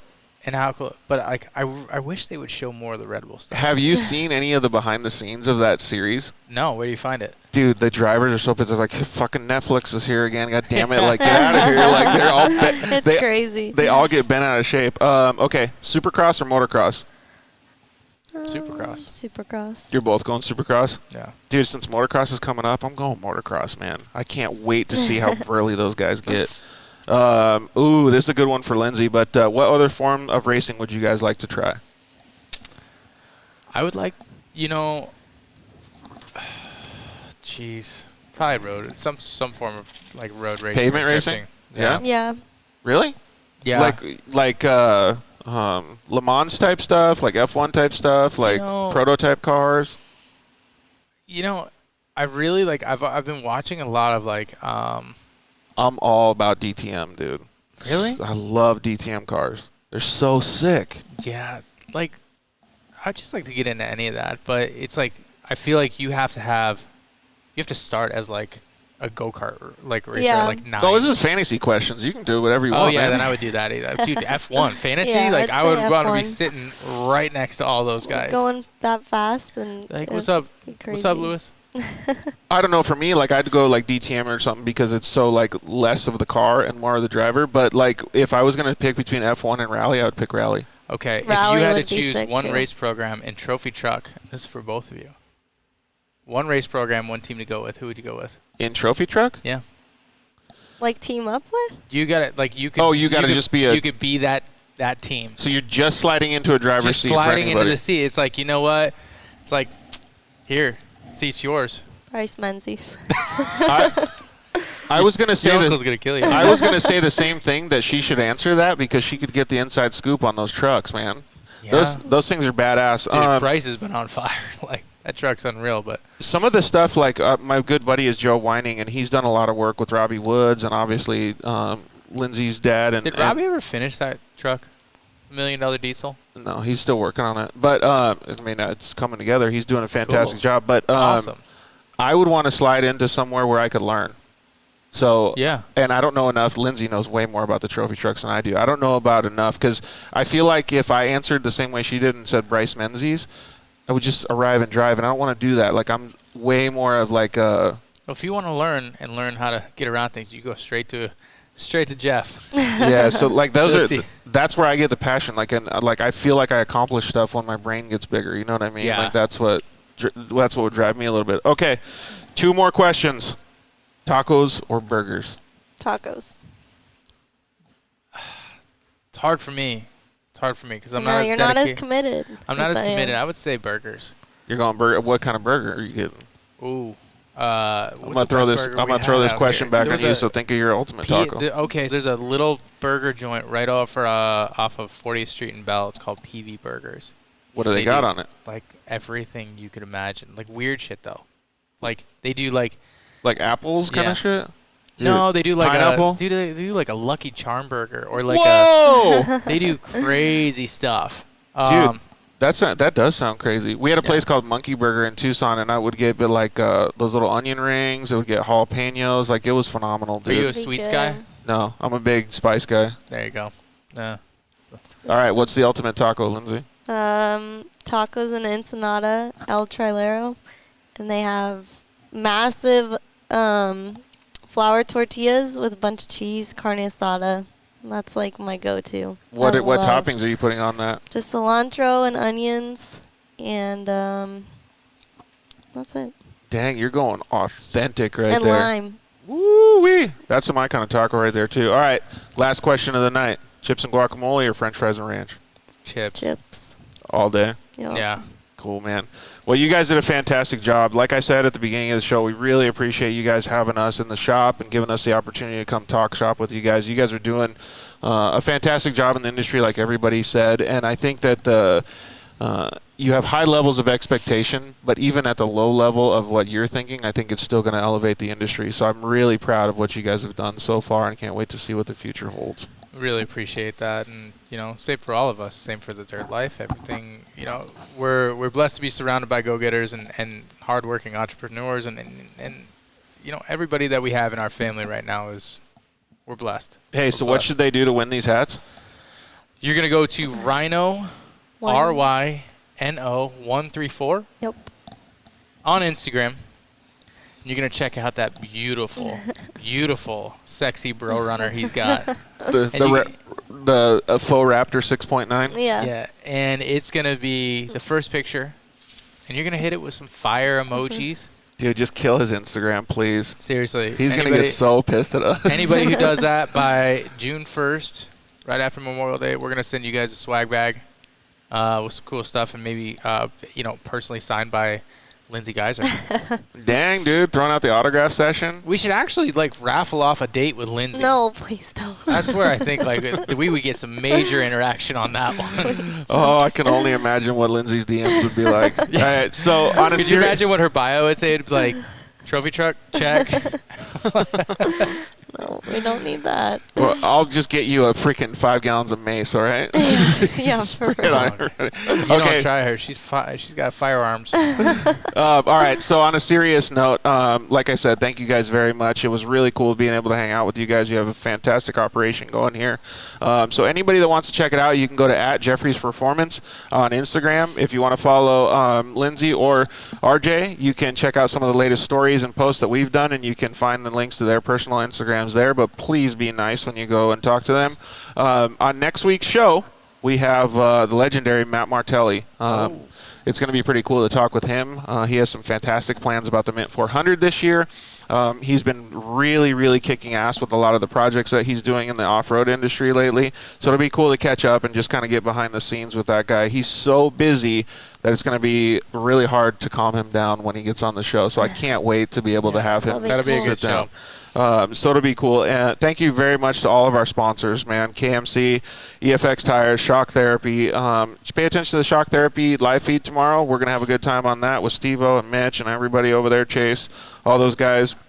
Thank you to the guys at Zolander Racing Products. Thank you guys at Solderweld, and thank you to the guys at Cryo Heat. All fantastic people. So please support the people that support us, because it makes us keep going and giving you guys the content that clearly you're liking. So we really appreciate it. You guys are our lifeblood. So keep paying attention to the show. Slide into our DMs. You can always ask me any questions anytime. I'll try to get back with you as soon as possible. We really appreciate everybody. And thanks to the guys at the shop, man. They were pretty inviting. And once again, though, we all have to get tacos one of these days. So maybe at the Baja 500. Okay, well, we really appreciate it. Thank you guys for living your dirt life with us. We will see you guys next week. Thanks for listening to The Dirt Life Show.